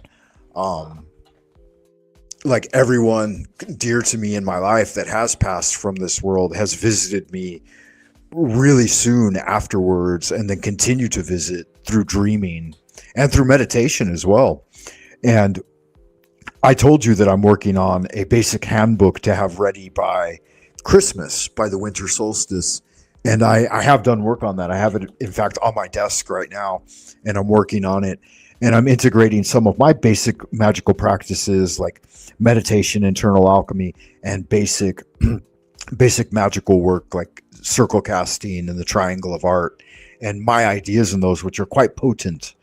And I have some of my old journals here on the desk with me, and I've got them open, and I have been working on it. I haven't had as much time or energy to put into it that I would like, but the inspiration's there, and I'm going to get that compiled. And I told you that I would send you the PDF once it's ready. And I've got a couple of old PDFs that I've already done that need a bit of revision. But when I work through integrating and updating Steiner's material on The Dead Are With Us, I think that's what he calls it. Let me see here. I've got it right in front. I keep saying the dead are among us, and I think the title, I think my title is a little better. His is the dead are with us, and my title will be the dead are among us. I don't know, which do you like better? It comes from a talk he gave in Nuremberg, 10th of February, 1918, Nuremberg, translated by D.S. Osmond, Our Studies into Spiritual Science, contain much that we cannot. Let me see, I think he's going to speak at length here, so. Of a TV or you're playing. I'll put that back. I ran out of energy. So, yeah, good magic. I'll speak for a moment, then I'll let the video play a little longer. Yeah, they really are among us, right? The dead are among us. Yeah, so Steiner, in his public speech in Nuremberg, he talks about the life that takes its course between death and a new birth. That life seems far removed from the human being in the physical world. And he starts with a simple narration of what is found by spiritual investigation. He says that these things can be understood if they are thought over and pondered time and again. Very similar to what I'm finding with this reading of I and Thou by Martin Buber. Spiritual science and spiritual knowledge isn't something you can grasp in a single reading. It requires a deeper, penetrated understanding through reading over and over again, pondering time and again, and then through the repetitive practice, they become real, they become serviceable. It's much like Chinese Kung Fu, right? So it's, I think, why I'm especially suited towards this type of study. I've been doing Chinese Kung Fu since I was a kid, like 4 or 5 years old. I started in Japanese systems, and I continue with Japanese systems, karate, kendo, and aikido until I was a teenager. And then I switched over to entirely Chinese systems of Kung Fu, internal Kung Fu, Xingyi, Bagua, and Taiji. But it doesn't function until it's been done thousands of times. Like people talk about doing forms or practices, and you don't really derive any power or any lasting understanding from them until you've been doing them thousands of times. Like the Chinese say that you have to do a single kick 10,000 times before it functions correctly. So if you do it once a day, it's going to take you 30 years to do it 10,000 times. But if you do 10 a day, then you can shorten that to a year, right? And Aikido's your favorite? Okay, very good. Yeah. Chinese martial arts include so many elements of all of them. So like Xingyi, I do 3 internal systems of Chinese Kung Fu now exclusively. But Xingyi is very similar to Wataruken Karate in its basic like movement structure, but it's a little more fluid. It's a little more closer to Taiji Chuan, Taiji, than it is to Karate. Karate is a more squared off system with a different type of energy. And Xingyi, Bagua, and Taiji all have the same type of energy, but it expresses itself a little differently through each one. So Xingyi is a linear expression. You start at point A and you move in a straight line toward point B, right? And then Bagua is a circular one. So you continuously walk and move, everything circling, right? So the hands circle, the feet are moving around a circle. And then Taiji is the combination of the two. It's the combination of the linear and circular, and it's put into motion, and it has no fixed point. So Taiji moves in circles and straight lines simultaneously. And that's how it developed and why they call those things the way they do in Chinese. But I'm going off on a tangent. But spiritual knowledge is much the same. It has to be mastered and read and reread and pondered over and over and over again. And I think that's one of the reasons why the 100-Day Challenge is aptly suited for this type of endeavor. So he goes on to talk about spiritual science, right? That spirituality has a scientific understanding that we need to look at it through the lens of a scientist to some extent, and then we look at science through the lens of an artist. And they were talking about this the other day on Chats with Jack, right? The different aspects of the mind, one being a gardener and one being an engineer. I believe that's how they worded it. And I had learned it as one being an artist and the other being an engineer, and they said gardener and architect. But yeah, so you have the one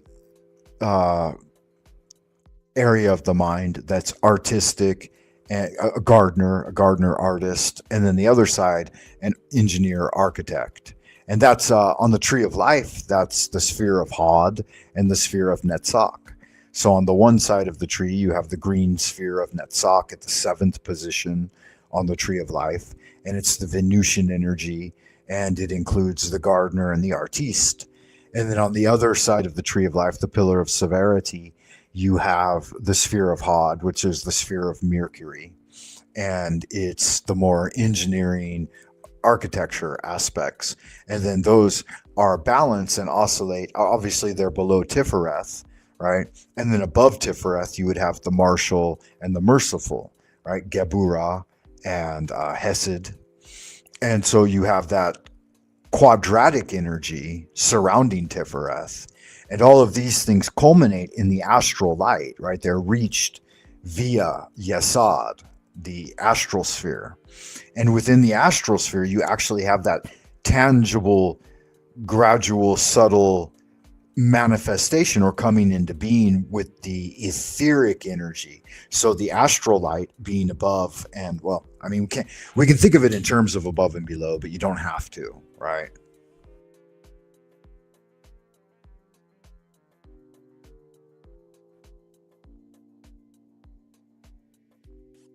Interesting.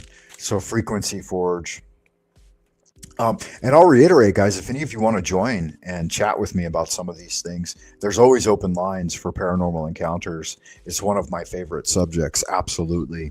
And I think that magic is the way, the spiritual science of magic is the way to bridge the gap from the manifest world into the spirit world. And that's why it's such an important tool, even more so than religion, right? So it says, by means of spiritual science, they can be understood if the soul will ponder them time and again. They will then be confirmed by the facts which meet us in life.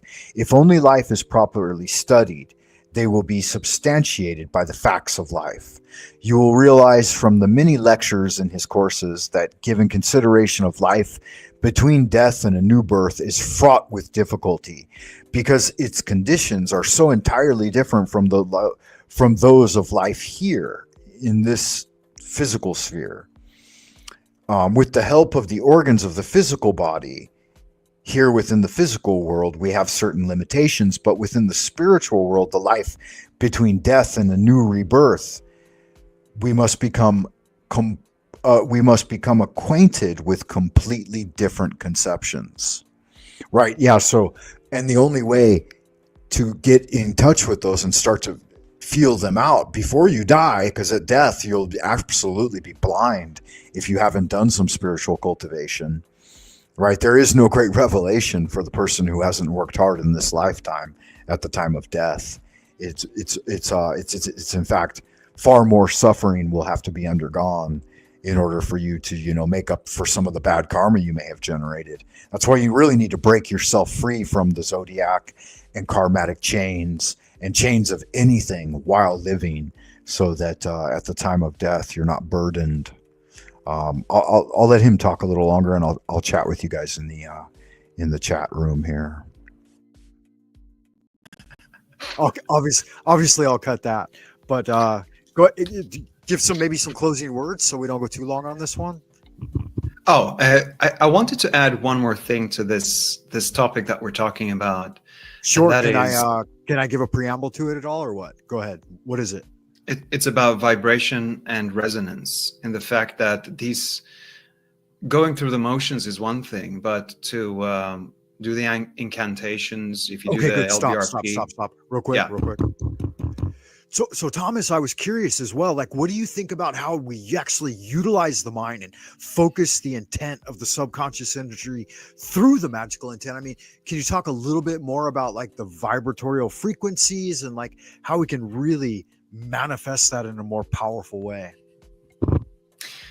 Well, in order to reach down to the deeper depths of your own mind, a hypnotic state is necessary.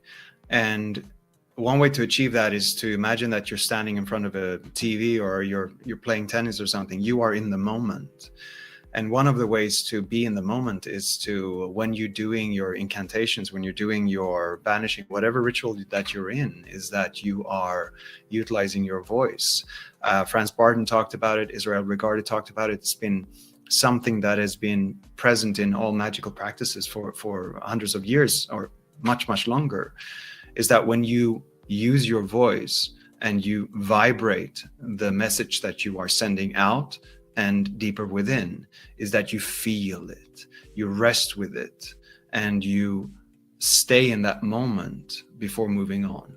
Doing one thing at a time is very important too, because if you try to pack everything into what you want to do, then you get overwhelmed and you lose direction, you lose focus. It becomes diffuse, and that's not something you want. Obviously, you want to be able to find the center, in a sense, of your wish, your desire, your plan of what you want to manifest in the world. So using your voice, feeling it deeply into your toes even, and then resting with that, that's where the message lies. And humble yourself, of course. Allow yourself to be able to receive. Awesome. Well said. And before we finish off today, I wanted to talk a little bit more about the grade of water. And I finished up all of the minor arcana and court cards of the cups. And so if you guys have a chance, check those out. I'd like to remind you here on the Frank Monday channel, you can go over to buymeacoffee.com/Frank Monday and offer a little something for the tip jar if you like.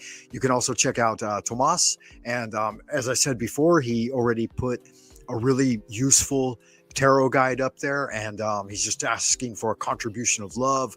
So you could give as little or as much as you want. That's up to you. With the element of water, I've been contemplating, of course, Bruce Lee's "Be Water, my friend," right? But really, I've been doing my kung fu in a more gentle way. Like when I started with the earth element, I wanted to really rack out some powerful foundational stuff. So I got my curl bar. I was doing a lot of push-ups. I was doing a lot of curls. And then as I moved into the air contemplation of it, I started writing it all down suddenly. And I'm like, hey, I need to intellectualize this a little bit and think about more of the specificities, like keeping the elbows tucked to protect the ribs and articulating the wrists. And like, it really took a mental elevation of my, like the physical had combined with the airy, right? And then when I got into water, I let my emotions sway me. I jumped in on a Monday all enthusiastic and overdid it. And by Wednesday, I was like suffering, right? I had to take a day off. And then I started to feel a little more sexy, you know, when I was looking in the mirror and being like, hey, you know, you're doing something.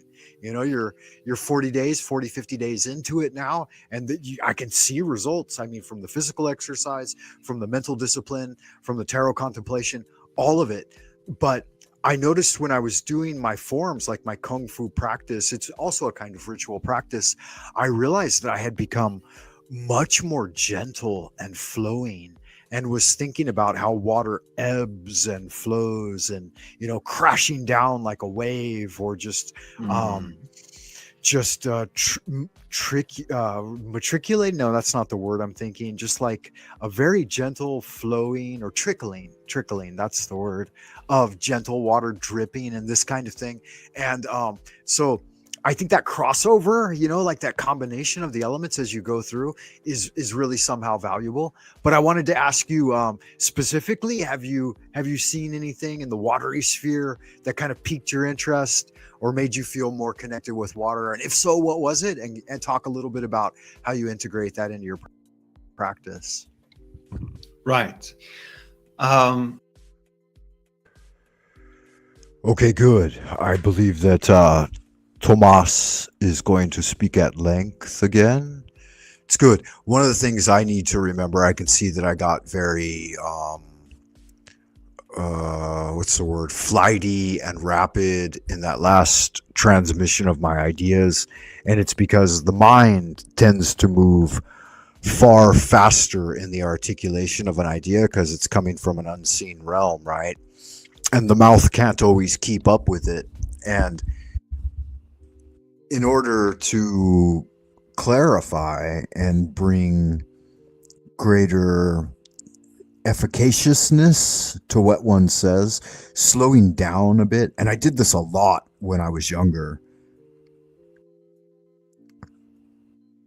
was to say things first in the mind before I articulate them verbally. This method is like saying everything twice.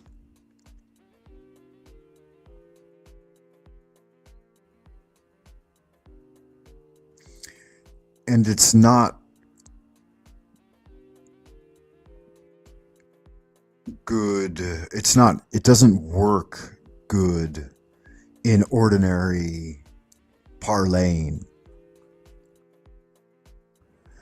Because oftentimes in these spaces, if you stop for even a moment, other people will cut you off and talk over you. And so speaking in a more mindful manner doesn't work on the panel verse or on these social media spaces.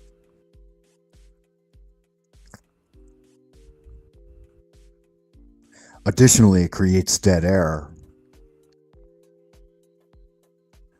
I'm not sure if you can tell or not, but I'm doing it now. The other part of that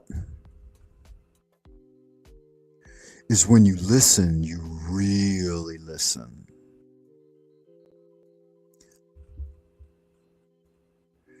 Really listening to the other person with full focus and intent.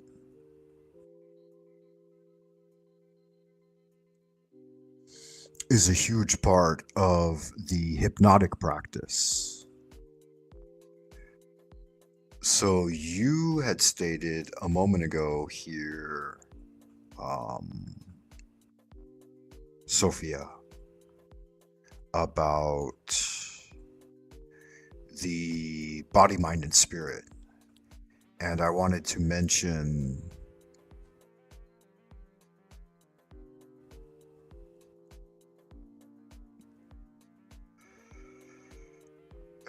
good point, Majestic Madness.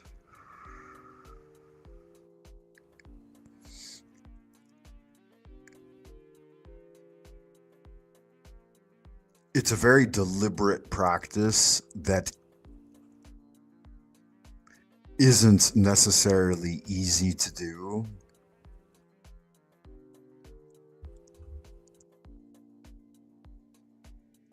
And it shouldn't be overtly divided.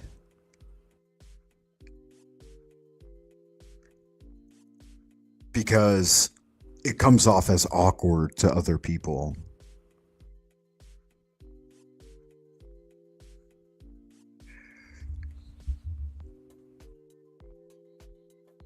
I started doing it when I was 20 years old and had taken a vow of silence for 1 year.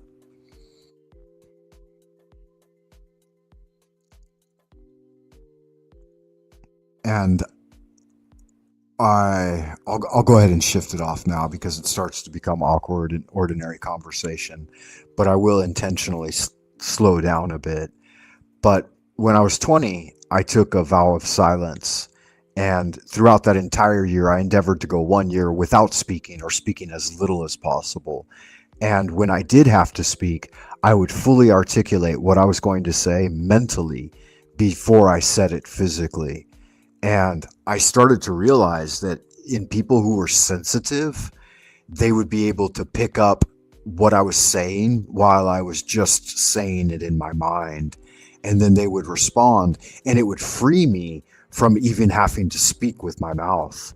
And I found that I could get by mostly throughout an entire day without talking. And I had one other friend at the time who knew what I was up to, and he showed me a lot of support, and we had a really good relationship. It seems like in every part of life I've had that really good friend like Thomas, or this guy back then, his name was John Christopher, that really were in tune with what was going on and wanted to study and learn some of the things that I was studying and learning. And there were things that they were studying and learning that I also wanted to study and learn. And yeah, it became really great. But you had mentioned a moment earlier, Sophia, the mind, body, and spirit connection. And so that's why I had you said that they needed to be in balance. And that's why I wanted to reiterate the way the Chinese articulate it is the Jing, Qi, and Shen. So the Jing is the energy within the body that sets the physical foundation for the body. That's how the body grows, out of the Jing. The Jing makes, like Jing Qi, just in and of itself, can be seminal energy or the feminine counterpart. And it's what creates actual bodies, children, right? It's what gives birth. And then Qi is the life breath. And this would be more directly associated with the mind, the movement of the mind through the organs, and emotion and logos, right? The Shen directly translates into spirit. And so we have body, mind, and spirit as expressed through the Chinese system as Jing, Qi, and Shen. But they have physical manifestations that we can also directly connect with. So the Jing is the physical foundation. The Qi is the breath, the life breath that penetrates it, the Oregon, or some call it Qi. It's pronounced Qi in Chinese. And then the Shen. So you cultivate the Jing to birth more Qi and to breathe better and have a better physical and emotional stability. And then these two commingling, Jing and Qi, produce more Shen energy. So you have a spirit and a soul. These are they can be distinctly identified, but you actually, through physical living, through the workshop of the body, you produce more spirit and you give birth to spirits.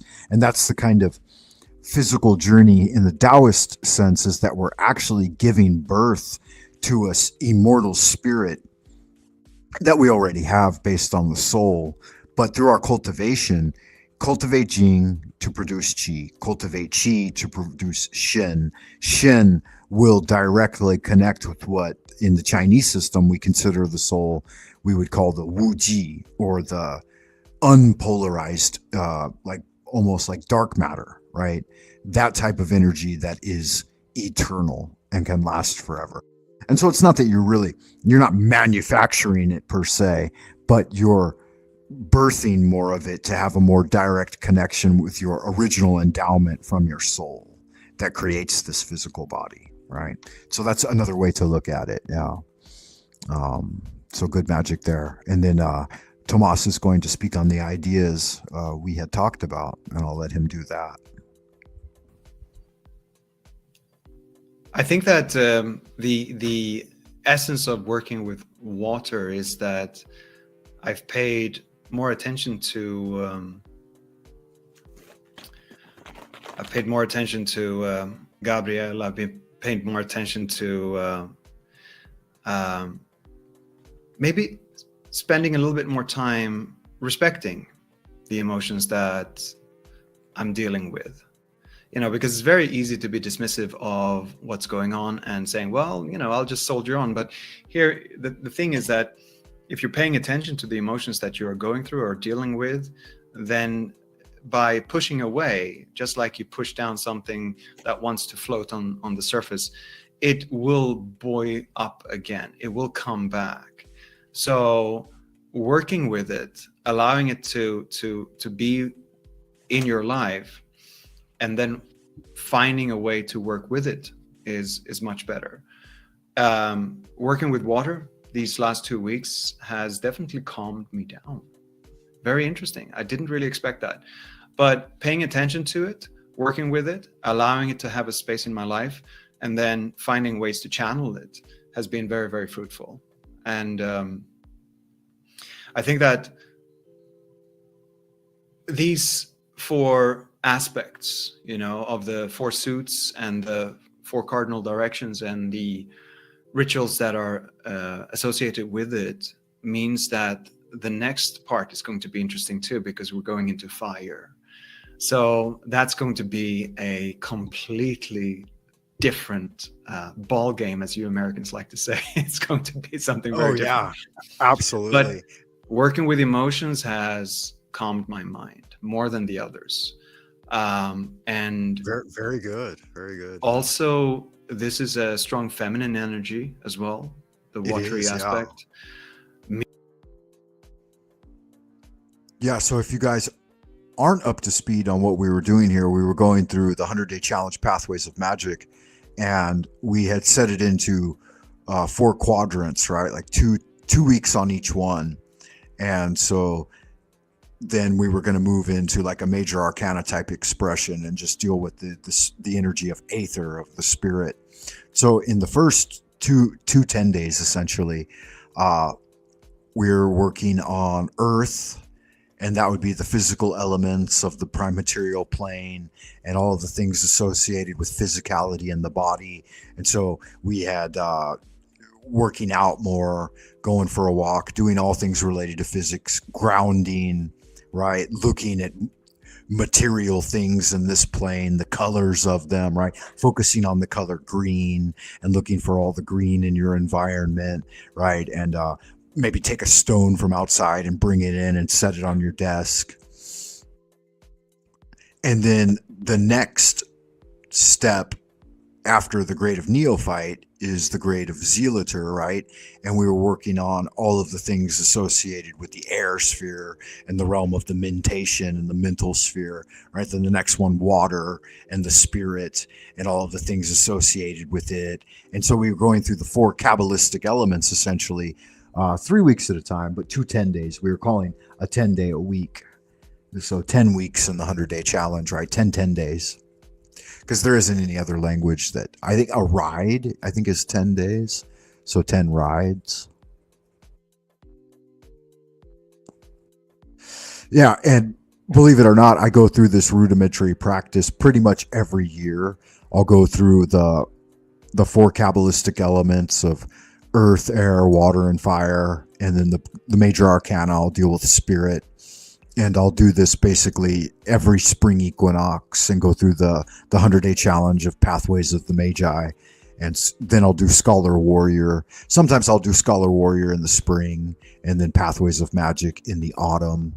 So I've got these 2 mainstays that I do. And then with Thomas, we added the tarot and hypnoapotheosis, or using hypnosis to train these ritual practices into yourself and make them second nature. And so we're talking about this one here, Pathways of Magic and the 4 Kabbalistic elements. Meaning that is something that as a man means that I have to approach it in a very, very different way compared to earth or fire. Right. Right. Yeah. So it's been very fruitful to spend 2 weeks contemplating the emotional qualities of the rituals, of my work, of myself. So there's probably much more that can be said about it, but not something I can share right now. Okay, good. Wow, I like that. I'd like to see some of that behind the scenes work that you're up to as well. And we are going to do a conversation on magical journaling and dream journaling as well in the near future. So be looking forward to that, in addition to transitioning to the next grade, which is fire. With the watery thing, I wanted to mention one other thing. I had a couple of mishaps. One was like in the first few days of contemplating the watery element, they cut off my water here at the apartment. And yeah, I ended up going like 2 days without access to water, which was kind of fascinating, right?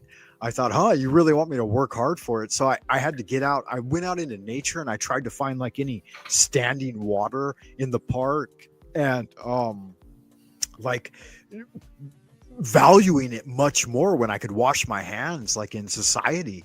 Because if you're cut off from water at home, that limits you extremely. I mean, quite a bit. And then right after that, when they got the water cracked back on, somebody's pipe broke. And so like on the 4th or 5th day of contemplating the water element, I came home to a flood of water. And maybe that was some return of my own energy, because when they cut my water off, I started desiring it more, and I started envisioning water spouting up all over the place. Like I said, in the parks and around, I'm looking for it. I'm thinking about it, and then the next thing I know, the entire floor is flooded. But luckily, only a little bit came into my apartment. I had like a nice pooling of water at just beyond my door, and so I had to get in there and clean it up. And so I had a really Yeah, that's kind of a funny story, right? Like, it's real facts too. When you practice magic, shit happens, and it may or may not be something that you truly desired, but there's going to be all kinds of manifestations. I remember I found some treasure when I was going through the earth section of this practice with Tomas, and the water one. Yeah, that was so funny. Like this, so they cut off the water for a couple of days, and I started really, really wanting the water back, right? And being able to like fill up a bowl and take a shower and stuff like this, like having direct access to water in your apartment is super important. It's like something you take for granted when you have, indoor plumbing. And so I was really, really focusing on it and going out and wanting to interact with water and use it in my ritual practice. And then, like I said, I came home and the entire floor was flooded. There was water everywhere. There's like 2 to 3 inches of water all in the hall, and a good amount of it had pooled at my door and gone into my apartment.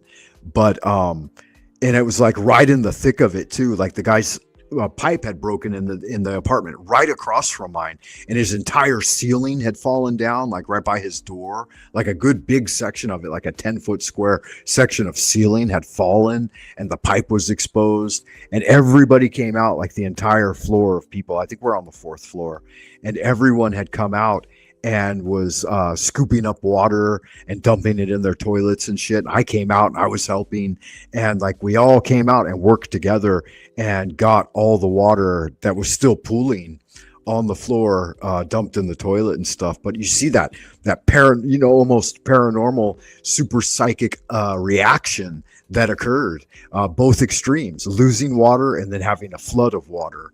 Both occurred within the first week of one magician on one floor contemplating water for only a couple of days, right? So it really shows you how powerful the magical mind is.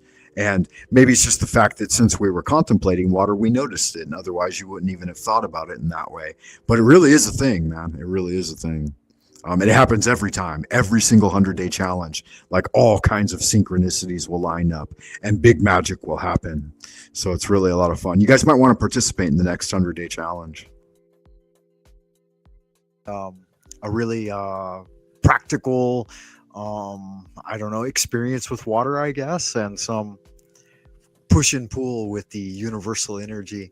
With fire, do you have any thoughts going into fire? What to preempt it a little bit and think a little foreshadowing, perhaps? What are your words of advice for aspirants going into the realm of fire? Right now, what I'm feeling is slightly nervous because we talked about the cost of the rituals, how I've sacrificed some kitchen appliances, some other things because of other things going well in my life. Things are, right. I got a little flooding. And now you're talking about flooding, lack of water, and then flooding. Yeah, be careful too, because when I was doing the fire contemplation, I did actually catch my apartment on fire. I was burning candles more often and thinking about fire and contemplating it and doing the candle contemplation ritual. I'm not sure if you guys are familiar with that. And Sophia, I wanted to address what you said here, that prayer works that way too. And enough people praying for healing or sending some energy for a person for well-being is very powerful. Yeah, I agree with you. And for me, prayer is magic. Prayer is a part of magic, and magic is prayer. And I do magic through prayer. Like you've tuned into my channel enough that I start every transmission with a prayer. For this transmission, I used the Lord's Prayer, Our Father who art in heaven, hallowed be thy name. And in fact, it's the one prayer that Jesus in the Gospels command that we do every day. I, of course, have adapted my own prayer, which I call the Adoration of Abraxas, which is Holy art thou, Lord of the universe, the vast and the mighty one. I use these prayers in all of my magic. I call upon the Lord in everything that I think, say, and do. Prayer is the main form of magic that I practice, and prayer is a form of magic. And I like to use ritualized prayer. Some people don't. Some people just reach out to God and say their own words to him. But before I do that, I always use incantation and ritualized prayer. And so doing magic is a form of prayer, right? Like, I'm not sure if you're familiar at all with like the lesser banishing ritual of the pentagram and the way that ceremonial magicians do it, but it is essentially a form of prayer, right? Like so I call down the Ein Sofor, God's energy from the celestial palace, into the mind, and I invoke Ata, Malkut, Vegubra, Vegudla, right? This is the Kabbalistic cross, and it's the last part of the Lord's Prayer. It is, for thine is the kingdom, the power, and the glory forever and ever. Amen, right? Praise unto the Lord Adonai. Oops. I just pulled my cord out. That's okay. I think I have to turn it off before I plug it in. Otherwise, it'll spark.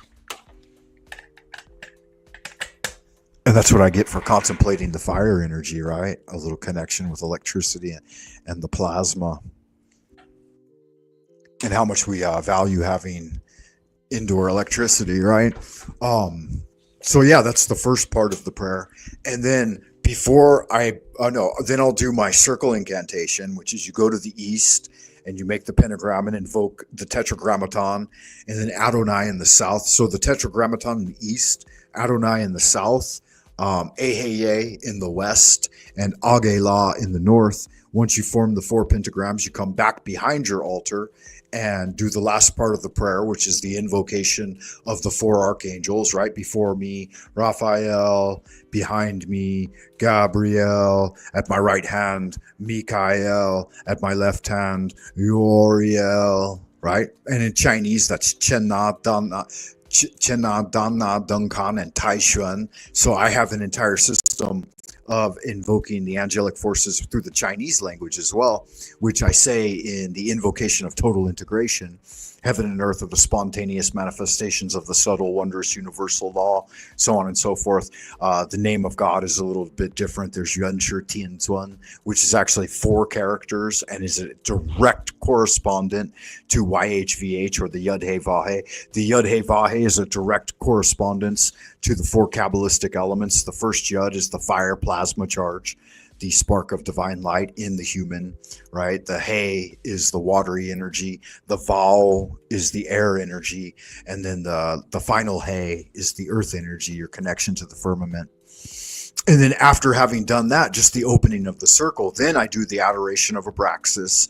And then I do whatever specified magical prayer I have in requesting God or sending a spirit to do something through the triangle of art, right? If it's direct communion with God, I don't have to do anything. I'll just do invocation of my holy guardian angel and feel the energy, right? Inhale and aspire to your angel. Exhale, you and your angel are one. So I'll merge with my holy guardian angel before entering in to the celestial palace of God, because I'm not going to go in there just in human form, right? I go in there in angelic form. And then I close my circle and then say the prayer one more time. Our Father who art in heaven, hallowed be thy name. Thy kingdom come, thy will be done. I give thanks, right? And so it is commanded and confirmed. Leolam, amen. Of course. And so it's an advanced form of prayer, right? Essentially, like we say magic all of the time, right? We talk about magical circles and triangles of art and making sigils and stuff like that. But it's all done through connection and communion with God. And so that's why it always baffles me when like mainstream religitards will be like, what are you doing magic? Isn't that evil? And it's like, oh, yeah, okay, whatever. You know, you do your thing, you do it your way, and let me do my let me do my thing my way. But yeah, I wanted to clarify that because a lot of people don't get it and they have no idea what you're talking about. You know, what is Solomonic magic but an advanced form of prayer and memorization to such a level that you've said these prayers thousands of times, tens of thousands of times, and you say them with mindfulness and intention every single time so that they become more and more powerful, and there's a greater and more direct connection to God's energy and to the Lord. And of course, you know, in the name of the Father, the Son, and the Holy Spirit, right? It's all integrated. And but it doesn't sound as sexy when you say it that way. But yeah, that's essentially what it is. And here's the quote from Israel Regardi, and he said this: "Invoke often, inflame yourself with prayer." So don't just pray, but pray with devotion, pray with passion, right? And pray every day. Hell, your life becomes a living prayer, right? And that's important. But yeah, if you have a prayer request, let me know, and I'd be more than happy to include it. As you endeavor to go through and overcome hardship, know that though the journey may be long and arduous, Sophia, you do not walk it alone. There are people here like me, beloved Frater Francis, you know, I'm here for you. Of course, you know, when I'm available, but you can also reach out to me via other means too. We have the Discord. You can speak to me privately over Discord if there is anytime you'd ever like to talk about. Religion is for people afraid of hell. Spirituality for those who have lived through hell. Yeah, I agree with you. I think this is very true. God teaches us how to save ourselves, not like anything can save us. Yeah, that's right too. Majestic Madness, you are correct. Yeah, you're not alone. Because I often find sometimes that even though I have a wife and kids and I'm here in a community of 20 million people, they say, is in this city, I oftentimes find myself alone in this little room and definitely feel like I'm alone, especially since COVID, I've lost my mother, my father, my brother, and two of my best friends, and one every year, right? A big deal, you know?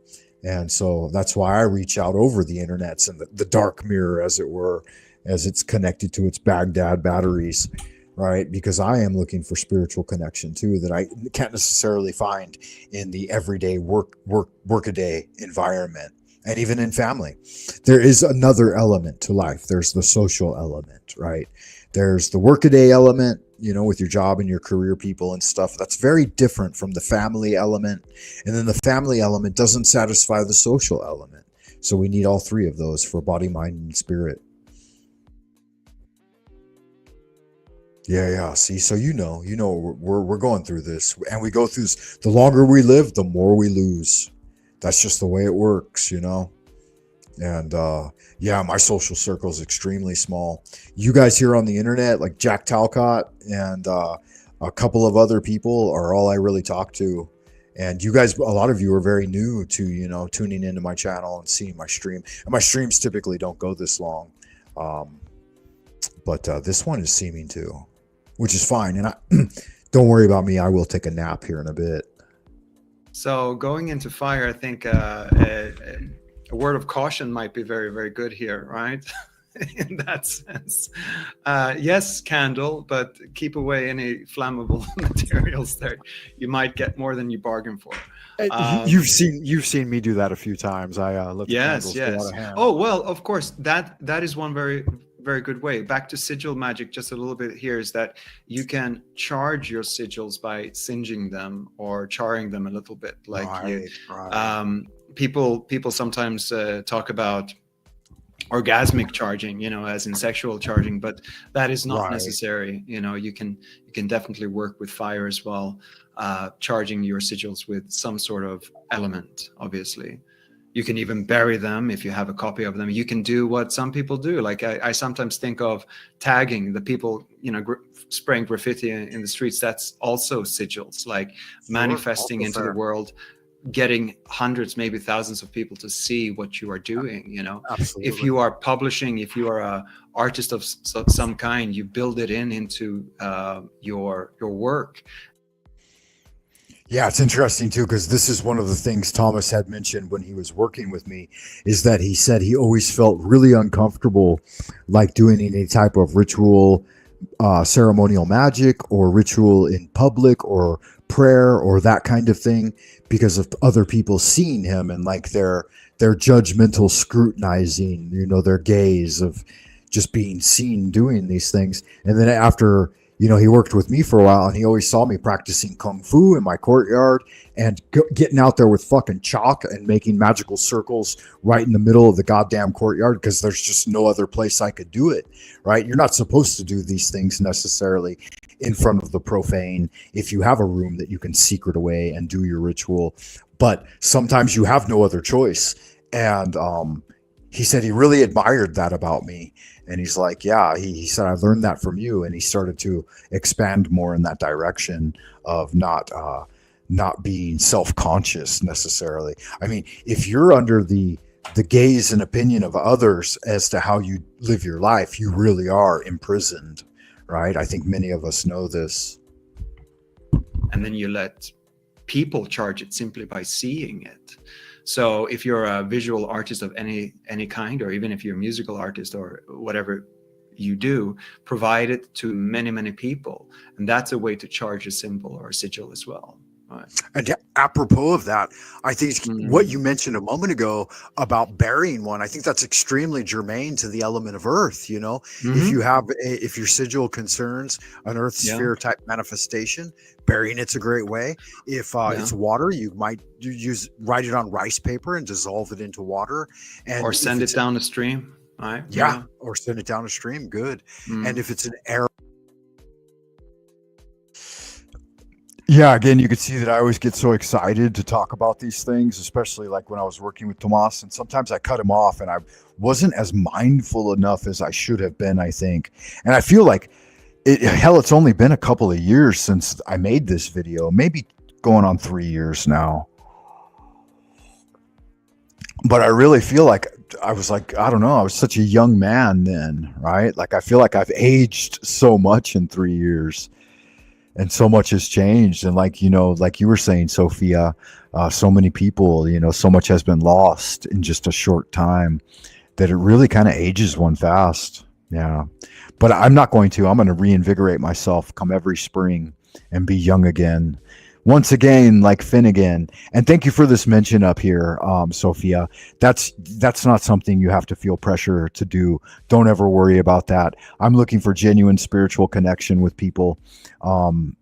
It's definitely delightful to see, though, like when I go over to the coffee page and I see that somebody has responded that way. It's always a lot of fun, and it certainly does put the lead in my pencil. But, you know, never feel compelled in any way, you know, just I'm here for the people, and I'm mostly here for those who are here for me, right? I'm going to pay attention to those who pay attention to me, and I'm here to fellowship with those who are interested in fellowship. Yeah. And so that's just something fun that I say. It's not like it's, you know, it's not compulsory, but yes, thank you. And I do appreciate it. And it is definitely a beloved thing. One, you could make it into Chinese use lamps that employ fire and raise them into the heavens. Again, you might just float it off on the air one day. Or I've used ones where I'm summoning a lot of. So when I get into fire, I really start thinking we're getting very close to magic, right? Like it's the plasma, it's the element that's different, right? So we have like a solid, a gaseous, and a liquid, and then the plasma. That's like the fourth element in what is that basic? Fourth state, right? State of matter. The fourth state, and it's seldom contemplated because of its instability and its necessity to have a catalyst, but it's really that transformative one that is going to take us to the next realm, which is spirit. And so when I light a candle, and I've used this in the Aladdin lamps technique with the abracadabra method, is that I really focus on, like with the Franz Barden method, focus on that flame and then close the eyes and see it manifesting. It basically forms the third eye, and you can find it really easy that way. Put the candle at arm's length at an eye fixation point, and then back and forth transfer that flaming energy into your sigil, and then you may burn it afterwards if you like. Again, as you mentioned, I'm a little bit chaste in my performance of sexual magic, in that I don't think the orgasmic moment is necessary. Like Curly would go maybe a little too far with the drugs and alcohol and sexuality. We all know Curly's a bit of the beast, as he liked to call himself, and that can get you very effective, very immediate results. But at the same time, it's very difficult to set parameters when you're in that over elevated state. And I do advise caution in that I would rather have my P's and Q's sorted out and do it in a more, because Volantia is the calm, unperturbed state of the mind, and the magician's will should be more Volantiate than ecstatic. Yeah, having said that, what I just said here on the video, but I can reflect on the other aspect too, that you can still carry forward, and you should, in lovemaking, the volantic state, and keep it calm and unperturbed. And that's what prevents the point of ejaculation. I know in both Crowley's magic, the Hermetic Brotherhood of Luxor, which was Pascal Beverly Randolph, and then even with Mantak Chia, all suggest that the ejaculation, the orgasm arise between the man and woman and coincide so that they orgasm together as they cast forth their magic or their prayer, as it were. But I think that refraining from that and maintaining it, especially within solo practitioners, that it's far more efficacious. But I can see the other side of the coin as well. I'm not saying that it's, that you needn't do that if that's the way you feel compelled to act.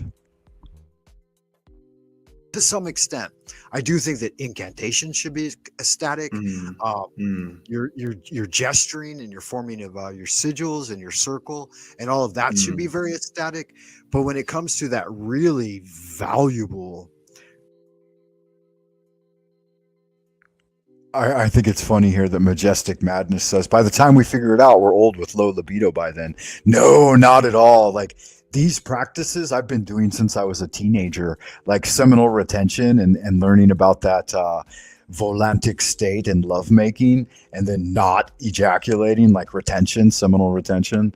I've been doing that since I started having sex. And I was pretty active when I was a young man, and my libido's really pretty strong still. And here I am, mid 50s. And every day I still feel that drive to at least want to interact that way. But yeah,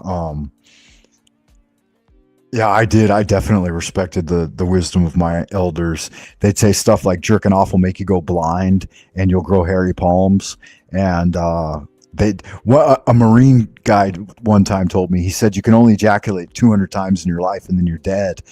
And I started counting them. I'm like, I wonder how many times I've done it already. But yeah, Mantak Chia in his process in Tao, he says that when you're young, it's okay to come a little more, to clear out the pipes, as it were.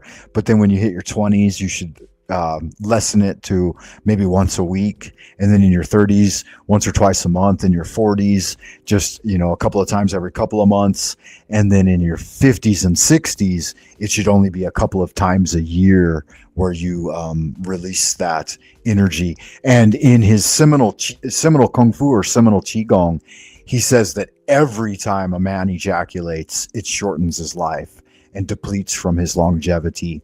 And so after 50 or 60, really you don't ever need to do it again. That you should still engage in as much lovemaking as you want. And the less you ejaculate and the more lovemaking you engage in, the stronger your libido is and the more youthful you will appear. So yeah, it's an important thing. I heard you have to do it every day, otherwise your estrogen level will increase. Well, the reason they're saying that from a scientific viewpoint, Majestic Madness, is because they're not transforming the seminal energy.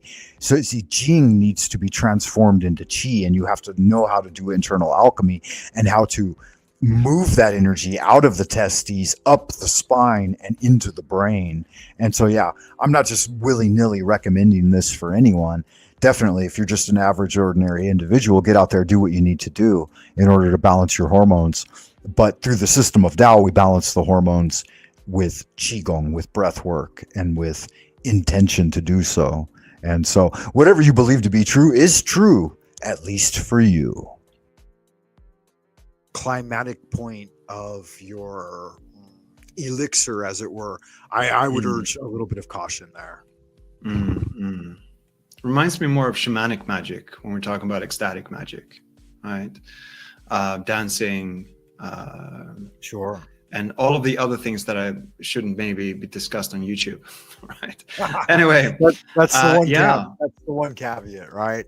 Yeah, well, it's perhaps. been really wonderful having you here today. I want to remind everyone that you can find Thomas on Buy Me a Coffee. He's got some proprietary material up there, and you can connect with him directly, of course. So that's buymeacoffee.com/genius.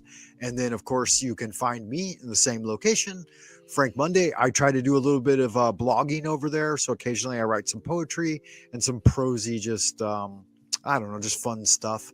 And I welcome anyone to participate in the 100-day challenge, whether it be Pathways of the Magi, Hypnoapotheosis, or any of the other ones that we've endeavored to do.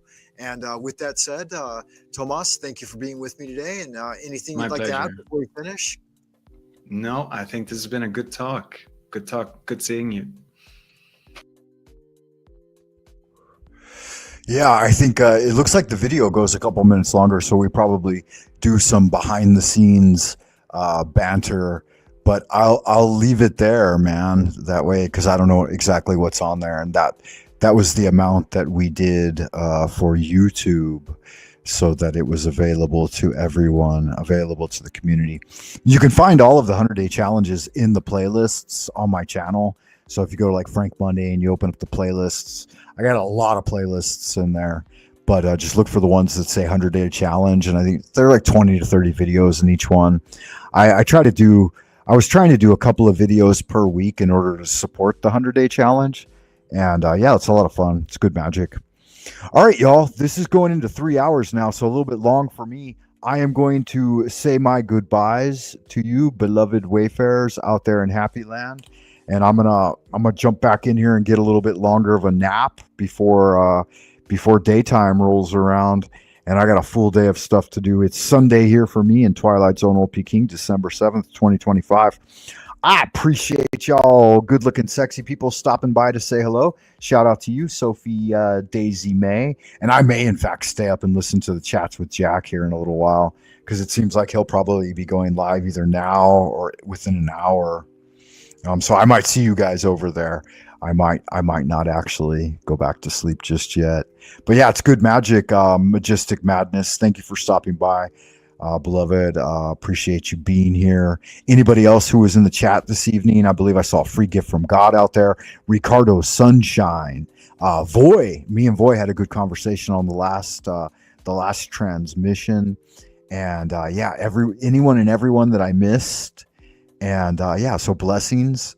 Blessed be to all of you. I will finish off this evening's show with the invocation of total integration. Just let me find the title for it real quick. Where is it at? Invoke often, inflame yourself with prayer. Should be here somewhere. Yeah, there it is there. Invocation of total integration, guys. Here it is. Heaven and earth are the spontaneous manifestations of the subtle, wondrous universal law. As the original oneness expresses itself, gross and subtle energies become distinctly divided.